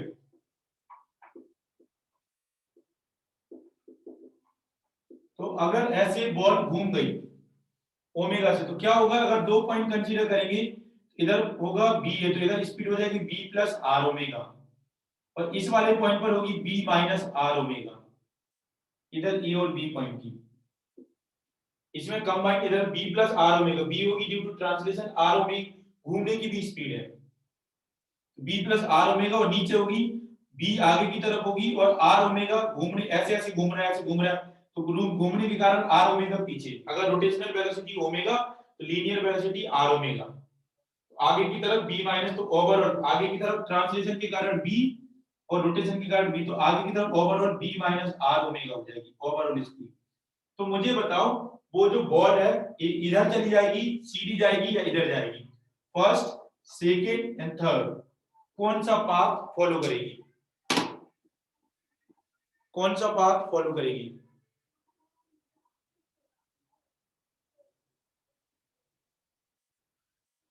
फर्स्ट, सेकेंड, थर्ड कौन सा पाथ, बॉल किस पाथ में जाएगी?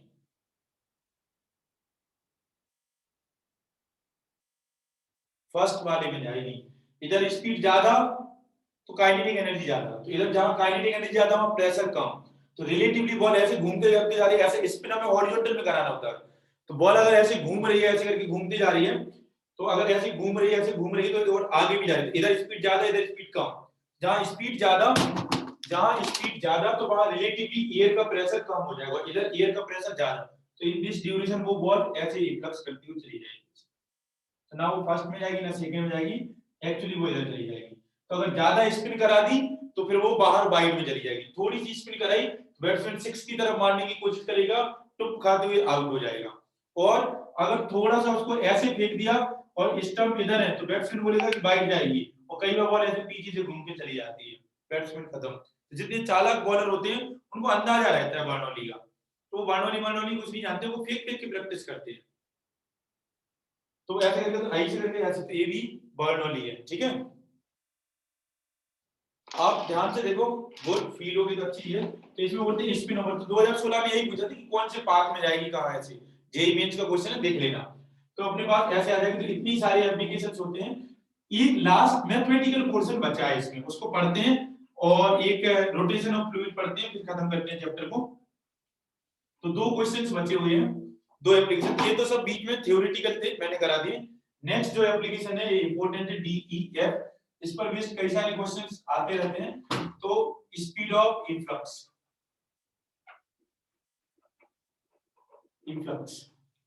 इधर अपने पास एक ऐसी टैंक है, इस पर बेस्ड बहुत सारे क्वेश्चन आते हैं। इधर हमने एक नैरो ओपनिंग कर दी ऐसे करके, तो इधर से पानी गिरेगा और ये एक साइड तक भरा है,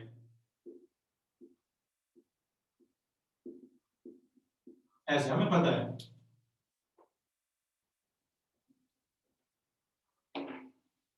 ऐसे ऐसे साइड पर, तो इधर स्पीड विनोद है और इधर स्पीड बी है, एरिया ए है, और इधर जो एरिया ऑफ क्रॉस सेक्शन है वो स्मॉल ए है।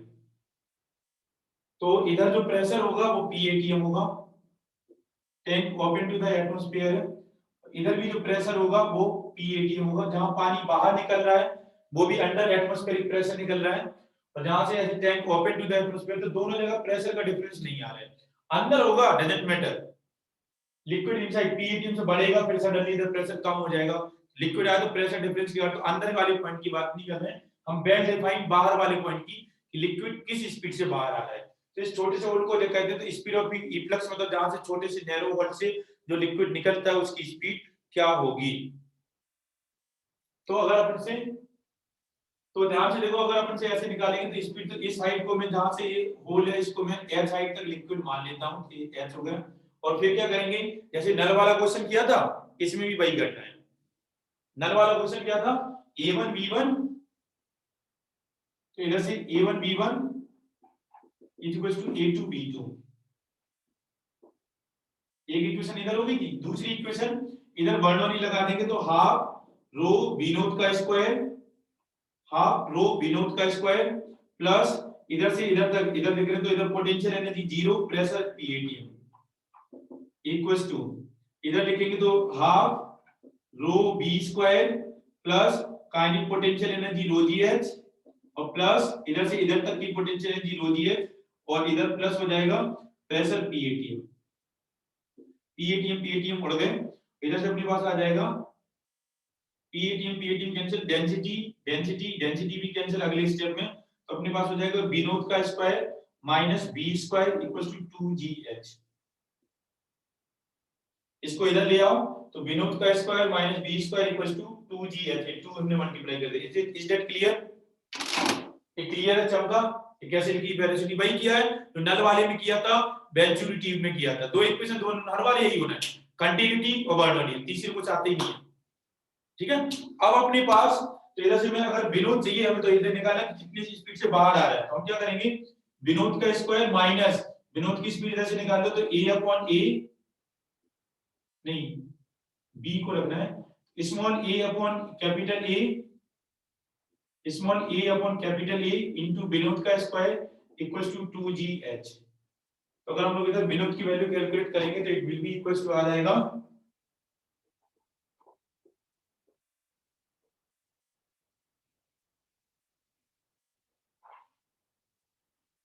इधर से अपने पास आ जाएगा, तो b नोट इक्वल्स टू हो जाएगा under root 2gh divided by 1 minus a upon a का स्क्वायर।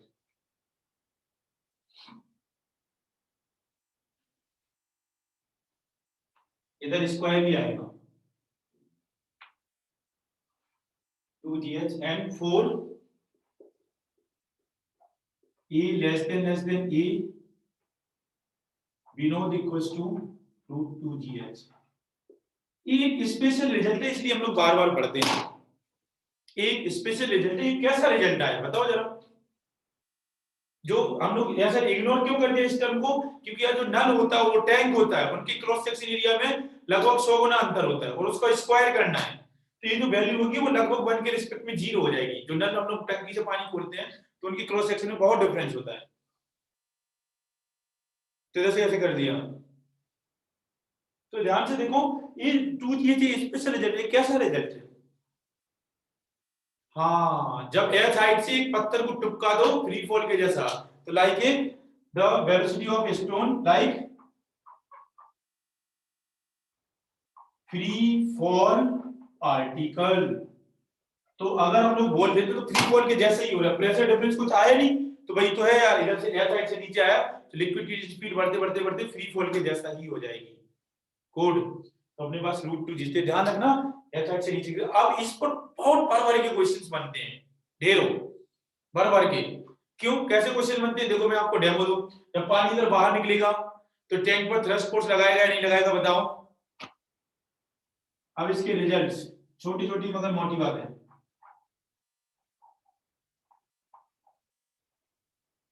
पानी बाहर निकल रहा है, एक क्वेश्चन में करा चुका हूं, बिल्कुल लगेगा। तो कितना लगेगा, v note into dmi dt। तो अपने पास FTH की जो वैल्यू आएगी वो हो जाएगी v नोट और dmi dt होता है rho into area into v naught equals to rho a v naught का स्क्वायर।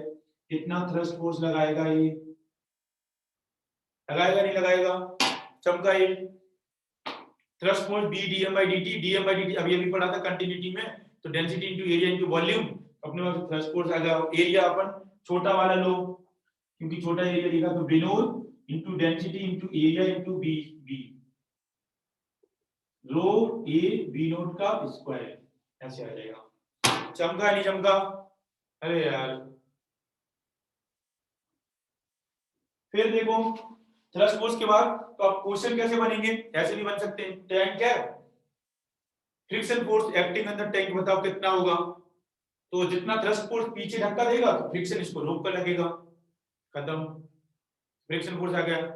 दूसरा अगर हम कंसीडर करते हैं, जब ये पानी गिरेगा तो कौन से पाथ में गिरेगा, इधर से ये कौन सा पाथ है, पैराबोला, तेराबोला, सर्कल, इलिप्स या कर्व? पैराबोला, फ्री फॉल हो रहा है इधर से तो ग्रेविटी है, ये पैराबोला। कौन सी प्रोजेक्टाइल हो जाएगी ये, कौन सी प्रोजेक्टाइल होगी? जनरली हॉरिजॉन्टल होती है, हम लोग इसको टावर वाली भी बना सकते हैं, वो जरूरत नहीं है। इसकी हाइट अगर हम लोग ने लिखी x, रेंज आ जाएगी। तो पूछेंगे बताओ पानी कितना आगे जाके गिरेगा, तो रेंज ऑफ प्रोजेक्टाइल आ जाएगा। तो रेंज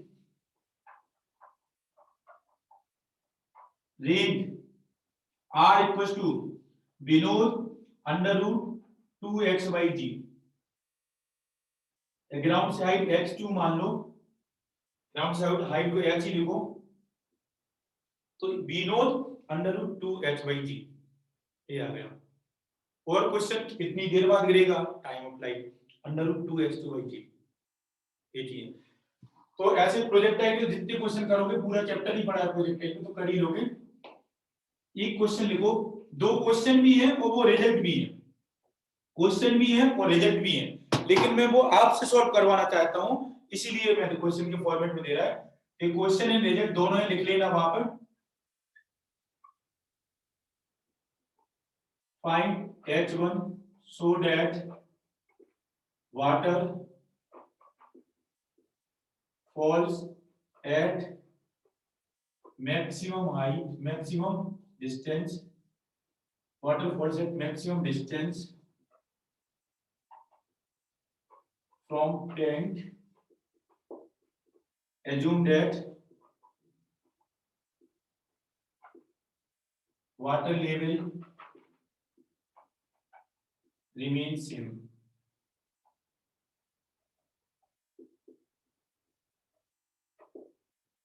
इधर टैंक है और इधर अपने पास इफ्लक्स है, ऐसे इधर से हमें ऐसे बताना है, ऐसे टोटल हाइट पानी की h भरा हुआ है ऐसे। तो ये कहां होल्ड करना चाहिए जिससे मैक्सिमम डिस्टेंस पे जाके गिरे, तो टोटल हाइट है h। तो ये h तो सेम ही रहती है, और इधर h बॉटम से h हाइट पर, h1 नहीं h लिख लो, h हाइट पर एक होल्ड कर दिया गया, तो उस h की इन टर्म्स ऑफ क्या कहां होल्ड करना चाहिए रिलेटिव टू टोटल हाइट, जिससे मैक्सिमम डिस्टेंस पे जाके गिरे, मतलब रेंज मैक्सिमम हो। करो सॉल्व।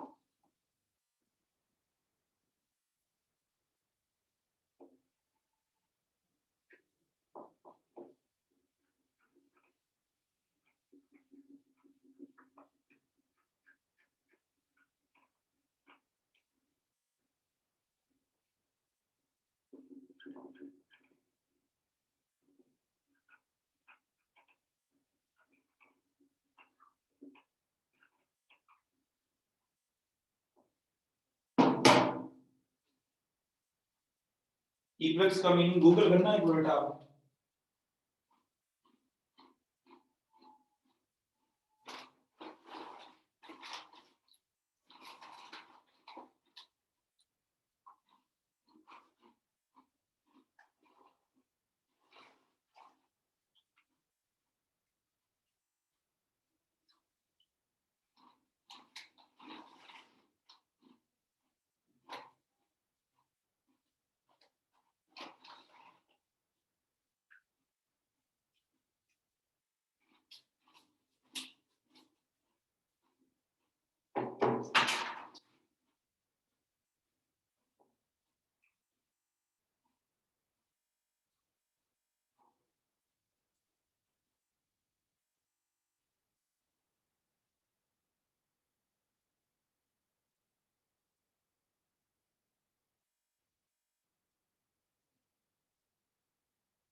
चलो बोलो।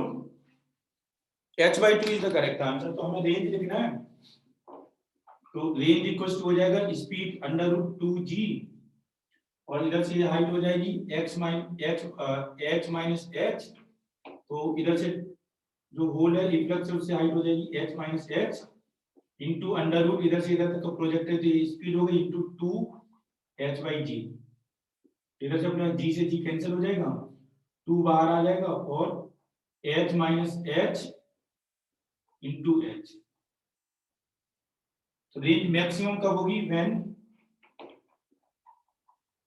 r equals to maximum dr upon dh will be 0। जब रेंज मैक्सिमम होगी तब इसका डिफरेंशिएशन 0 होगा। तो इधर से आप इसको डिफरेंशिएट कर दोगे विद रिस्पेक्ट टू h, इधर जो h का आंसर आएगा, तो this implies h equals to h/2 आएगा। तो एकदम बीचों बीच होल्ड करोगे तो रेंज मैक्सिमम होगी। ठीक, एक और क्वेश्चन बनता है उसको घर पे करना। अगर हम टैंक में 2 होल कर देंगे ऐसे ऐसे, तो इधर जो बीच में वाली तो रेंज सेम है, तो इधर से इनकी रेंज सेम भी हो सकती है। x1 हो जाएगा और इधर से ये x2 हो जाएगा। तो अगर हमें तो इधर से एकदम नीचे करेंगे तो कम रेंज मिलेगी, जैसे जैसे ऊपर जाएंगे h/2 तक तो रेंज बढ़ती जाएगी। फिर h/2 के बाद रेंज घटेगी, तो इधर सेंटर से कुछ डिस्टेंस नीचे और कुछ डिस्टेंस ऊपर रेंज हमें बराबर मिलेगी, वो हाइट आप कैलकुलेट कर सकते हो वो, ठीक है। प्रोजेक्टाइल एंगल की तरह बिल्कुल 45 तक रेंज बढ़ेगी, 45 में घटती तो दो एंगल्स मिलते थे प्रोजेक्शन के जहां पर रेंज बराबर आती थी, ठीक है। तो ये सॉल्व कर लेना। नेक्स्ट एक और एग्जांपल लिखो, find time taken to empty the tank.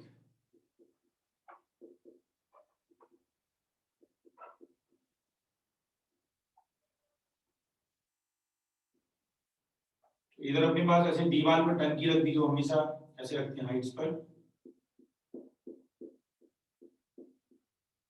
ऐसे एकदम लोएस्ट पॉइंट पर ऐसे इफ्लक्स है, ऐसे करके इधर पानी गिरेगा, और जैसे जैसे हाइट वाटर लेवल इनिशियली पानी x तक बढ़ा, इसका जो क्रॉस सेक्शन एरिया है वो स्मॉल a है इधर, और इधर जो क्रॉस सेक्शन एरिया है वो कैपिटल A है, और जो इनिशियल हाइट है वो h है। तो कितने टाइम बाद ऑब्वियसली टैंक जो होगा, टैंक अगर एरिया ऑफ क्रॉस सेक्शन बहुत बड़ा है तो अगर इधर स्पीड v नॉट है तो इसकी स्पीड हमें फील ही नहीं होती, जब हम टैंक को देखते हैं तो हमें नहीं दिखता है कि नीचे भी जा रहा है, क्योंकि इधर स्पीड बहुत कम होती है, एरिया ऑफ क्रॉस सेक्शन जितना ज्यादा बड़ा स्पीड उतनी ही कम, a1 v1 बराबर a2 v2 से। तो इसीलिए हम नल खोल भी देते हैं, फिर भी हम टैंक को अगर ऊपर से झांके तो टैंक हमें खाली होता हुआ नहीं दिखता, क्योंकि उसकी सरफेस की स्पीड बहुत कम होती है। आप इसको बेस्ट देख सकते हो, जब इंजेक्शन लगाते हैं तो इंजेक्शन को हम पीछे से पुश करते हैं तो आगे बहुत तेज स्पीड से निकलता है लिक्विड, वहां की स्पीड हमें इंजेक्शन जो काला मार्क रहता है हर एक इंजेक्शन में, तो काला मार्क आगे जाते हुए दिखता है, वो काला मार्क होता ही इसलिए काली रबर, एक तो ग्रिपिंग के काम आती है रबर, दूसरा वो दिखे भी सारी चीजें। तो जैसे अपने पास क्वेश्चन बताओ कितने टाइम बाद ये टैंक खाली हो जाएगा in terms of this capital A small A and H. हाँ, ये शेप का कंटेनर डिफाइन ही नहीं हो रहा यार, ये तो शेप का कंटेनर नहीं, ये तो कंटेनर का शेप तो कैसे भी हो, पानी एल साइड से है तो ऐसे करके, लेकिन कंडीशन ये जो क्रॉस सेक्शन है वो बहुत बड़ा होना चाहिए, तो बिल्कुल शेप एंड साइज मैटर नहीं करता है।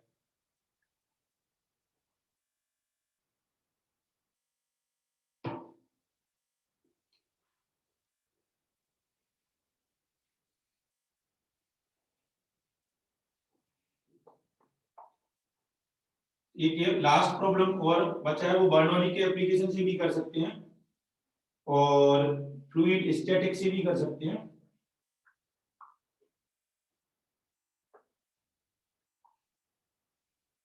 लास्ट पॉइंट इसमें बचा है, इसके क्वेश्चंस तो सीट में एक्सरसाइज 1 में नहीं मिलेंगे, लेकिन ठीक है एक्सरसाइज 2 को जब करोगे तो उसमें मिलेंगे। रोटेशन ऑफ फ्लूइड,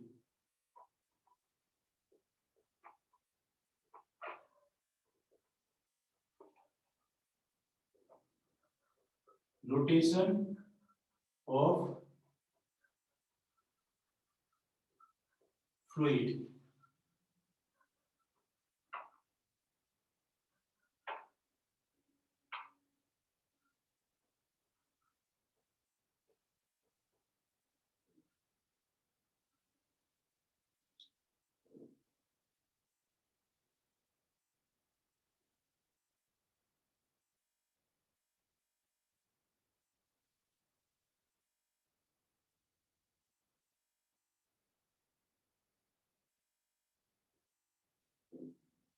चलो इसको बताओ पहले, तो इसका जो आंसर आएगा अगर हम लोग लिखेंगे तो इधर स्पीड कितनी हो जाएगी विनोद, और इधर जो स्पीड होगी वो हो जाएगी बी। तो जो टैंक के खाली होने का रेट है dh/dt वो है b के बराबर, और ये माइनस साइन आएगा क्योंकि h कम हो रहा है, तो टैंक के एम्प्टी होने का रेट है dh/dt वो b है ना कि विनोद है। ये जो h कम हो रही है उसका रेट b है, जितना वो नीचे आएगा जिस रेट से वही h का आंसर है। तो अगर हम लोग ऐसे सॉल्व करते हैं dh/dt और ये b की जो वैल्यू होगी it will be equal to हो जाएगा area into b naught divided by capital A, a1 b1 बराबर a2 b2। तो अगर हम इसको और थोड़ा सा सॉल्व करेंगे तो minus dH upon dt is equals to small a upon capital A into equals to under root 2 GH. Small a upon capital A into under root 2 GH. और हमें हाइट चाहिए तो हम क्या करेंगे, इनिशियल हाइट h है और final height 0 है, तो हम क्या करेंगे, टाइम निकालना है तो इंटीग्रेशन का यूज करेंगे वेरिएबल सेपरेट करके। तो बस ये इक्वेशन लिखना, आंसर यही है। इसके बाद मैथ से तो आप आराम से कर सकते हो। तो इस इक्वेशन लिखने के लिए ध्यान रखना कि टाइम का एमडी कई बार ऐसे पूछते हैं, बता दो पहले इंटीग्रेशन लिखने दो मुझे।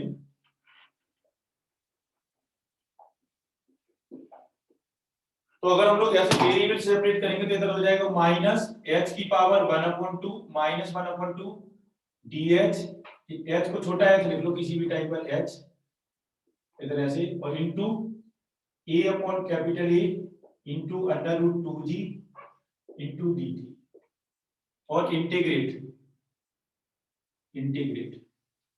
जब टाइम 0 है तो हाइट h है और जब टाइम t है तो हाइट h है। और इस h को अगर पूरा खाली करना है तो इस h को 0 तक रख दो। अगर पूरा खाली रखना है तो इस h को फाइनल हाइट कर रख दो 0। मैंने किसी एक जनरल h हाइट तक लिखा है, तो अपने पास हो जाएगा h की पावर -1/2, इसका इंटीग्रेशन आएगा h की पावर +1/2 डिवाइडेड बाय 1/2 और लिमिट h से लेकर स्मॉल h तक equals to a upon capital A into under root 2g into dt का इंटीग्रेशन t आ जाएगा। तो t इक्वल्स टू अपने पास हो जाएगा capital A upon small a into under root 2g, ये सब कुछ कांस्टेंट हो गया और इधर ही h ऊपर चला जाएगा तो इधर से हो जाएगा 2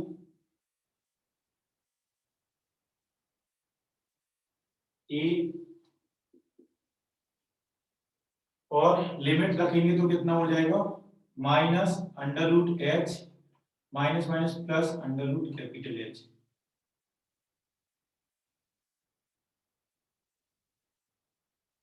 इनटू टाइम।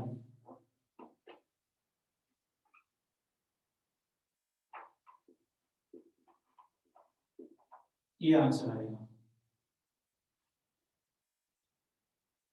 ये आंसर है। किसी भी टाइम तक खाली होना है। h की फाइनल वैल्यू 0 रख दो तो पूरा टाइम खाली होने का, h वैल्यू तो इधर h वैल्यू रख दो रिमेनिंग जोन। तो ये हमें याद करना रखना नहीं है, सिर्फ वो वाला एक्सप्रेशन याद रखना कि ड्रैग कैसे क्वेश्चन की तरह ट्रीट करना है।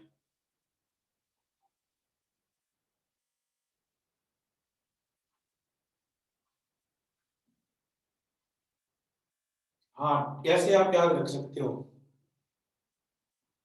टाइम ऑफ फ्लाइट जो हम लोग लेते हैं ना, ऐसे टाइम ऑफ फ्लाइट इसको अगर हम थोड़ा सा रीअरेंज कर लेंगे तो देखो a अपॉन a और अंडर रूट, बहुत अच्छा देखिए इधर से ऐसे रूट 2 अपॉन 2 हो जाएगा 2, तो 2 h by g minus 2 h by g, ऐसे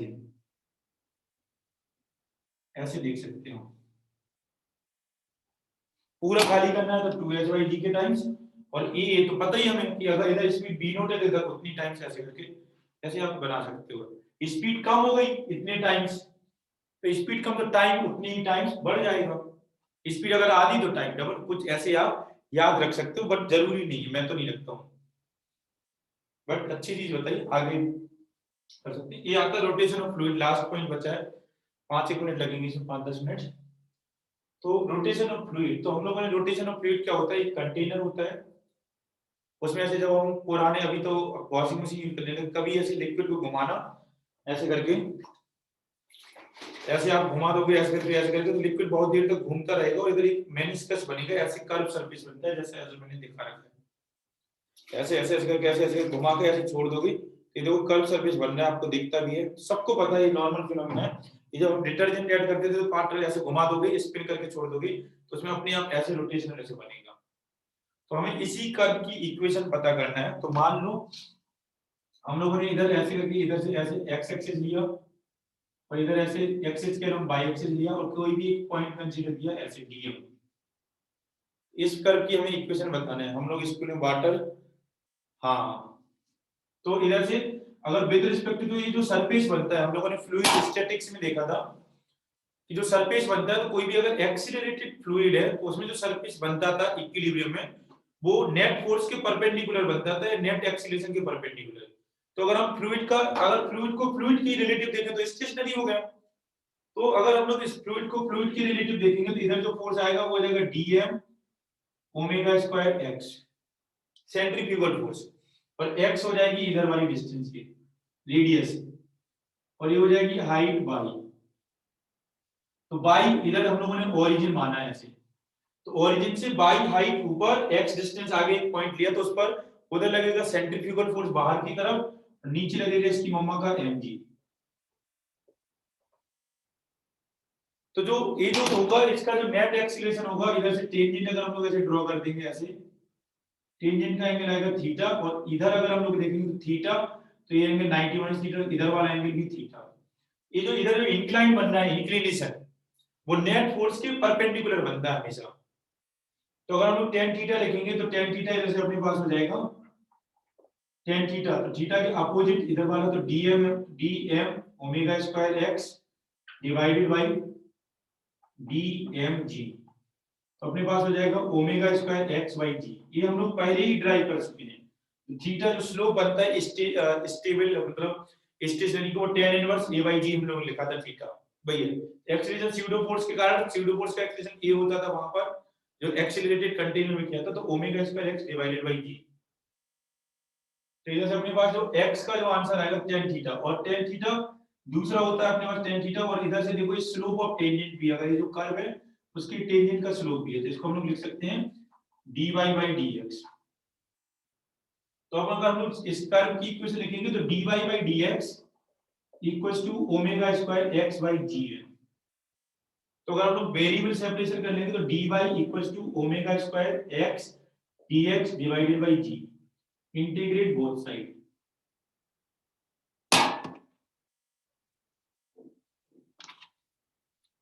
इंटीग्रेट बोथ साइड,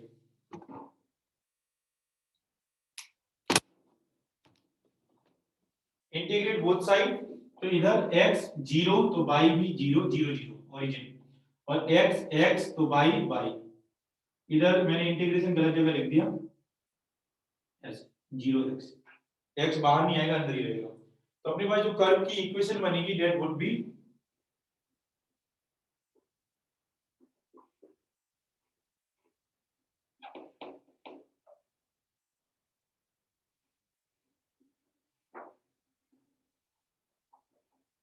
जो कर्व की इक्वेशन बनेगी वो हो जाएगा y equals to omega square upon 2g into x square.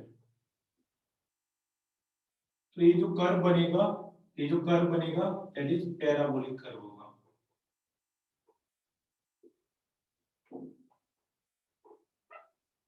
Parabolic curve, ये ध्यान रखना है, omega square by 2g into x square.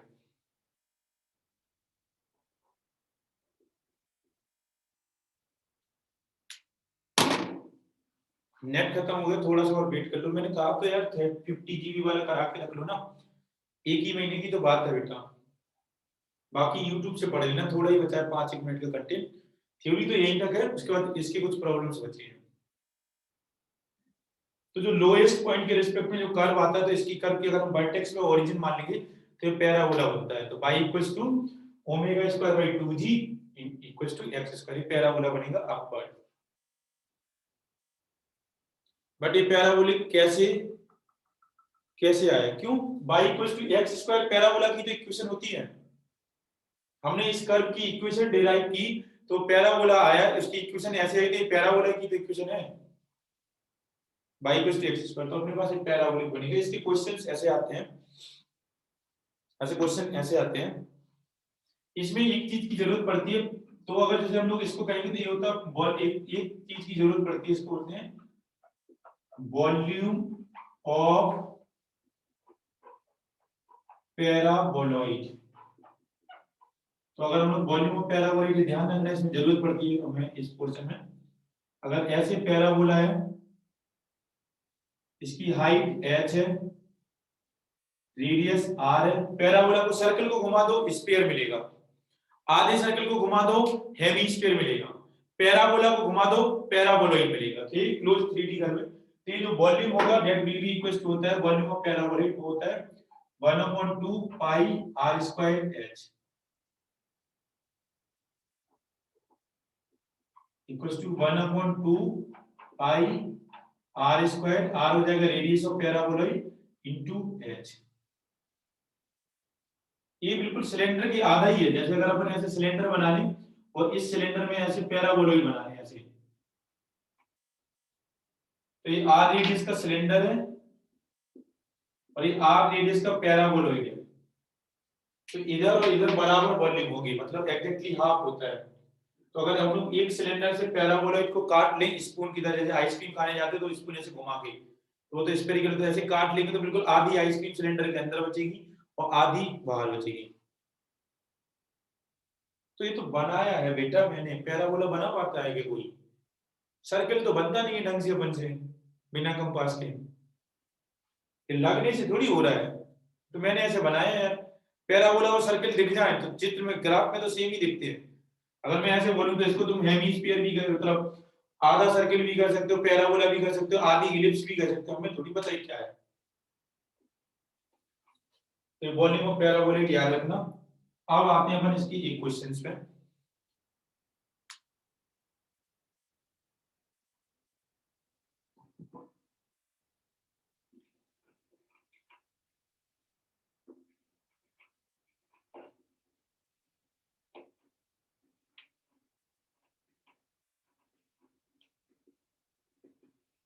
ऐसे लिखो, एक क्वेश्चन लिखो।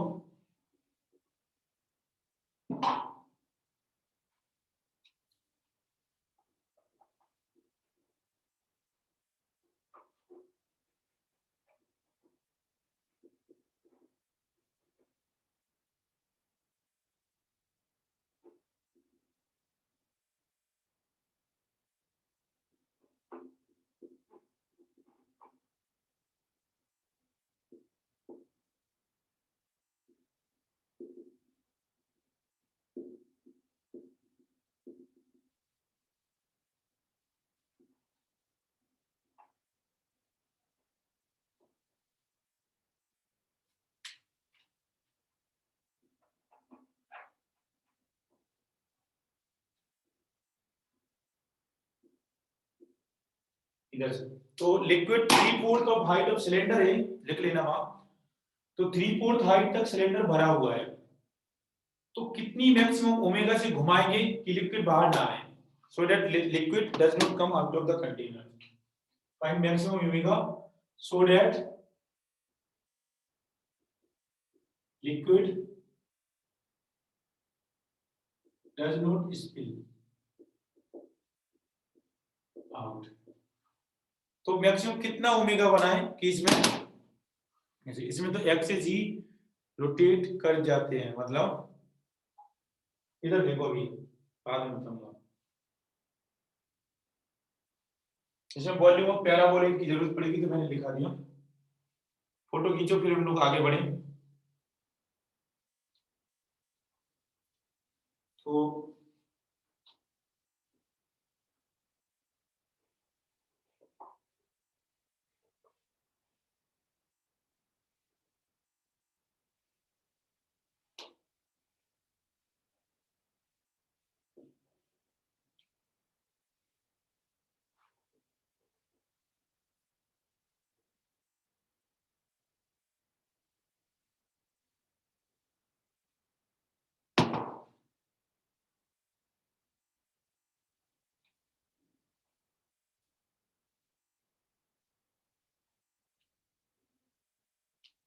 देखो, द कंसेप्ट इज दैट, कर लो क्या, अटेम्प्ट कर लो क्या इसको, मैं बताऊं?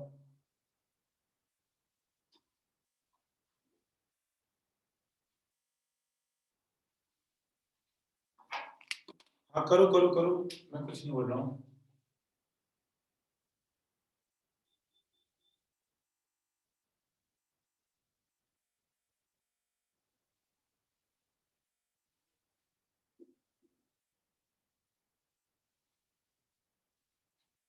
मैं तो एक लाइन में आंसर, मतलब मैं नहीं, मुझे आपसे एक लाइन में आंसर एक्सपेक्टेड है।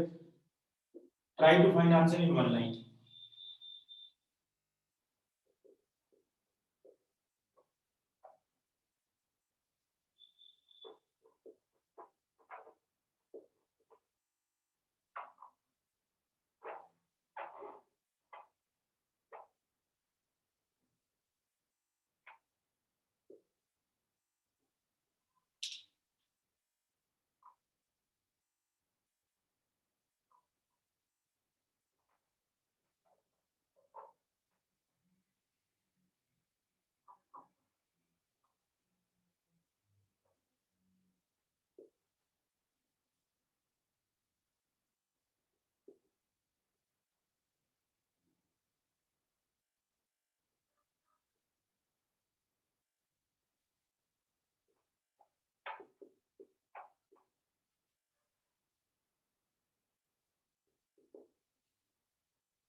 चलो देखते हैं। तो देखो ध्यान से,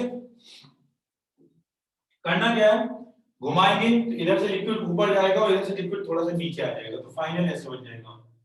तो अगर कोई भी लिक्विड बाहर नहीं जाना है, It's 20 hours. तो वॉल्यूम ऑफ एयर कांस्टेंट रहना चाहिए।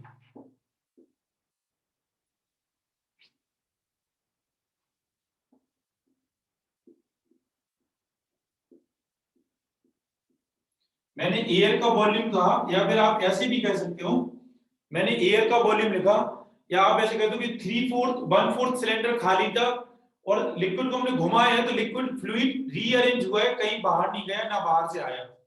तो पहले जितना खाली स्पेस था अभी भी उतना ही खाली स्पेस रहेगा।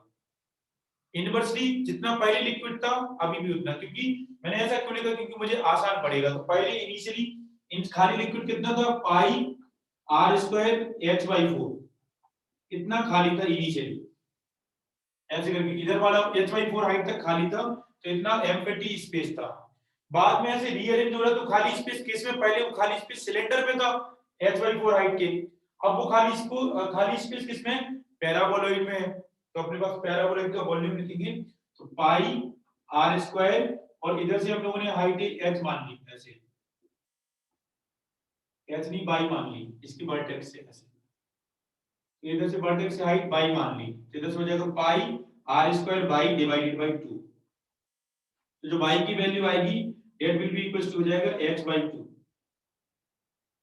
y कितना आया, इधर से ओरिजिन जो इसके वर्टेक्स से y कितना आया h/2, तो y इक्वल टू कितना होता है ओमेगा स्क्वायर, और इधर से डिस्टेंस कितनी है जो पॉइंट है मैक्सिमम, तो ये r² डिवाइडेड बाय 2g। तो अपने पास जो ओमेगा आएगा that will be equal to हो जाएगा, 2 से 2 कैंसिल हो जाएगा, इक्वल टू हो जाएगा √h/rg।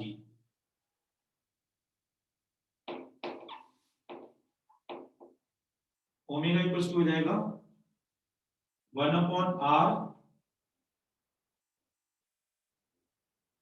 √gh।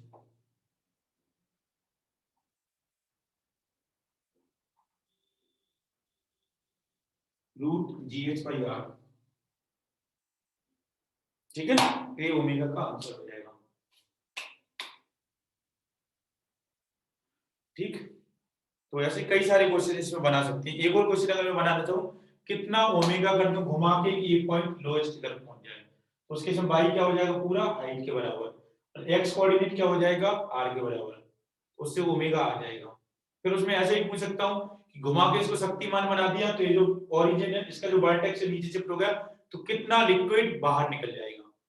तो कितना लिक्विड बाहर निकलेगा, तो हम लोग हवा का फाइनल वॉल्यूम लिख लेंगे, ऐसे ही इनिशियल वॉल्यूम हवा का लिखेंगे इतना, फाइनल वॉल्यूम लिखेंगे, इधर से ऐसे पैराबोलॉइड बन जाएगा। तो जो हवा के वॉल्यूम का जो खाली स्पेस है, हवा है जहां पर, उसके जो वॉल्यूम में डिफरेंस आएगा, अगर हवा का वॉल्यूम बढ़ गया तो उतना पानी बाहर चला जाएगा। तो वो तो बहुत सारे कॉम्बिनेशन है, कोई लिमिट नहीं है, कंसेप्ट सब में यही होता है। तो इसका और बताओ, लास्ट प्रॉब्लम होता है फ्लूइड। इसमें इसको एक यू ट्यूब है, उसको ऐसे घुमा दिया, तो जो एक्सिस से घुमा रहा है उसकी एक एंड से स्पीड r है, दूसरे एंड से स्पीड 3r/2 है। तो इनके बीच में हाइट डिफरेंस कितने होंगे, h1 - h2 क्या होगा।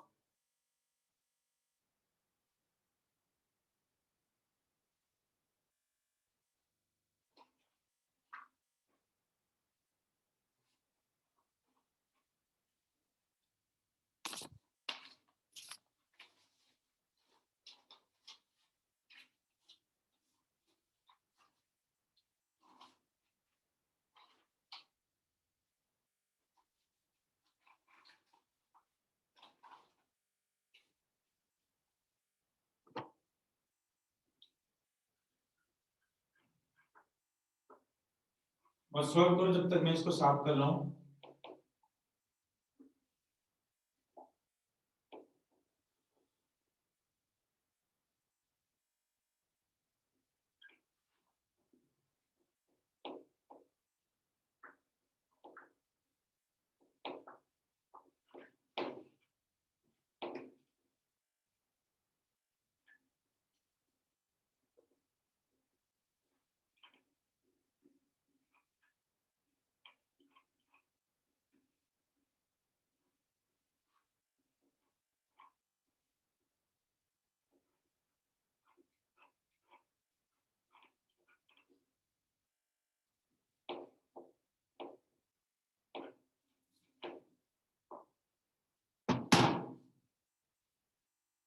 एक्सटेंड होगी जरूरत होती तो, अभी तो जरूरत नहीं है। एक्सटेंड मैंने इसलिए कहा था कि जब तक खत्म नहीं हुआ तब तक पढ़ेंगे, जब तक है जान तब तक है पढ़ेंगे, कैसे तो खत्म हो गई चीजें। तो इसमें क्या होगा, अगर फ्लूइड को घुमाया तो ऐसे पैराबोला बन रहा होगा,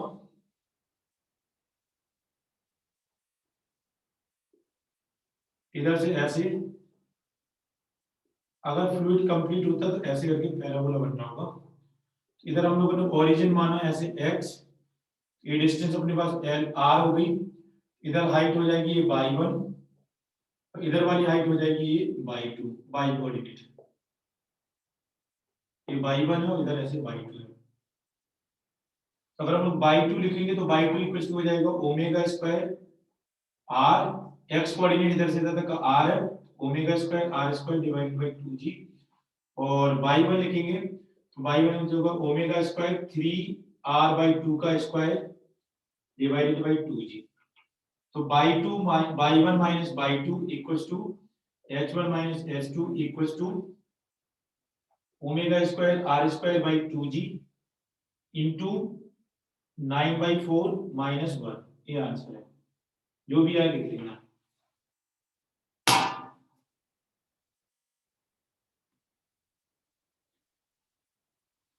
तो y1 माइनस y2, तो इधर वर्टेक्स से एक डिस्टेंस 3r/2 का, तो ये y कोऑर्डिनेट और बढ़ जाएगा।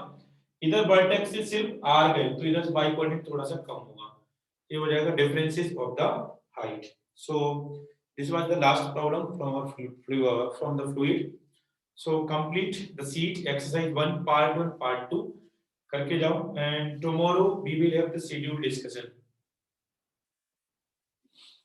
between 4:30 to 7 और 6, 4:30 to 6 जो बीच वाली क्लास होती है उसमें हम लोग डिस्कशन करेंगे। तो डिस्कशन पहले फ्लूइड का कर लेते हैं, ठीक, फिर उसके बाद रोटेशन का। Okay, thank you all, bye bye.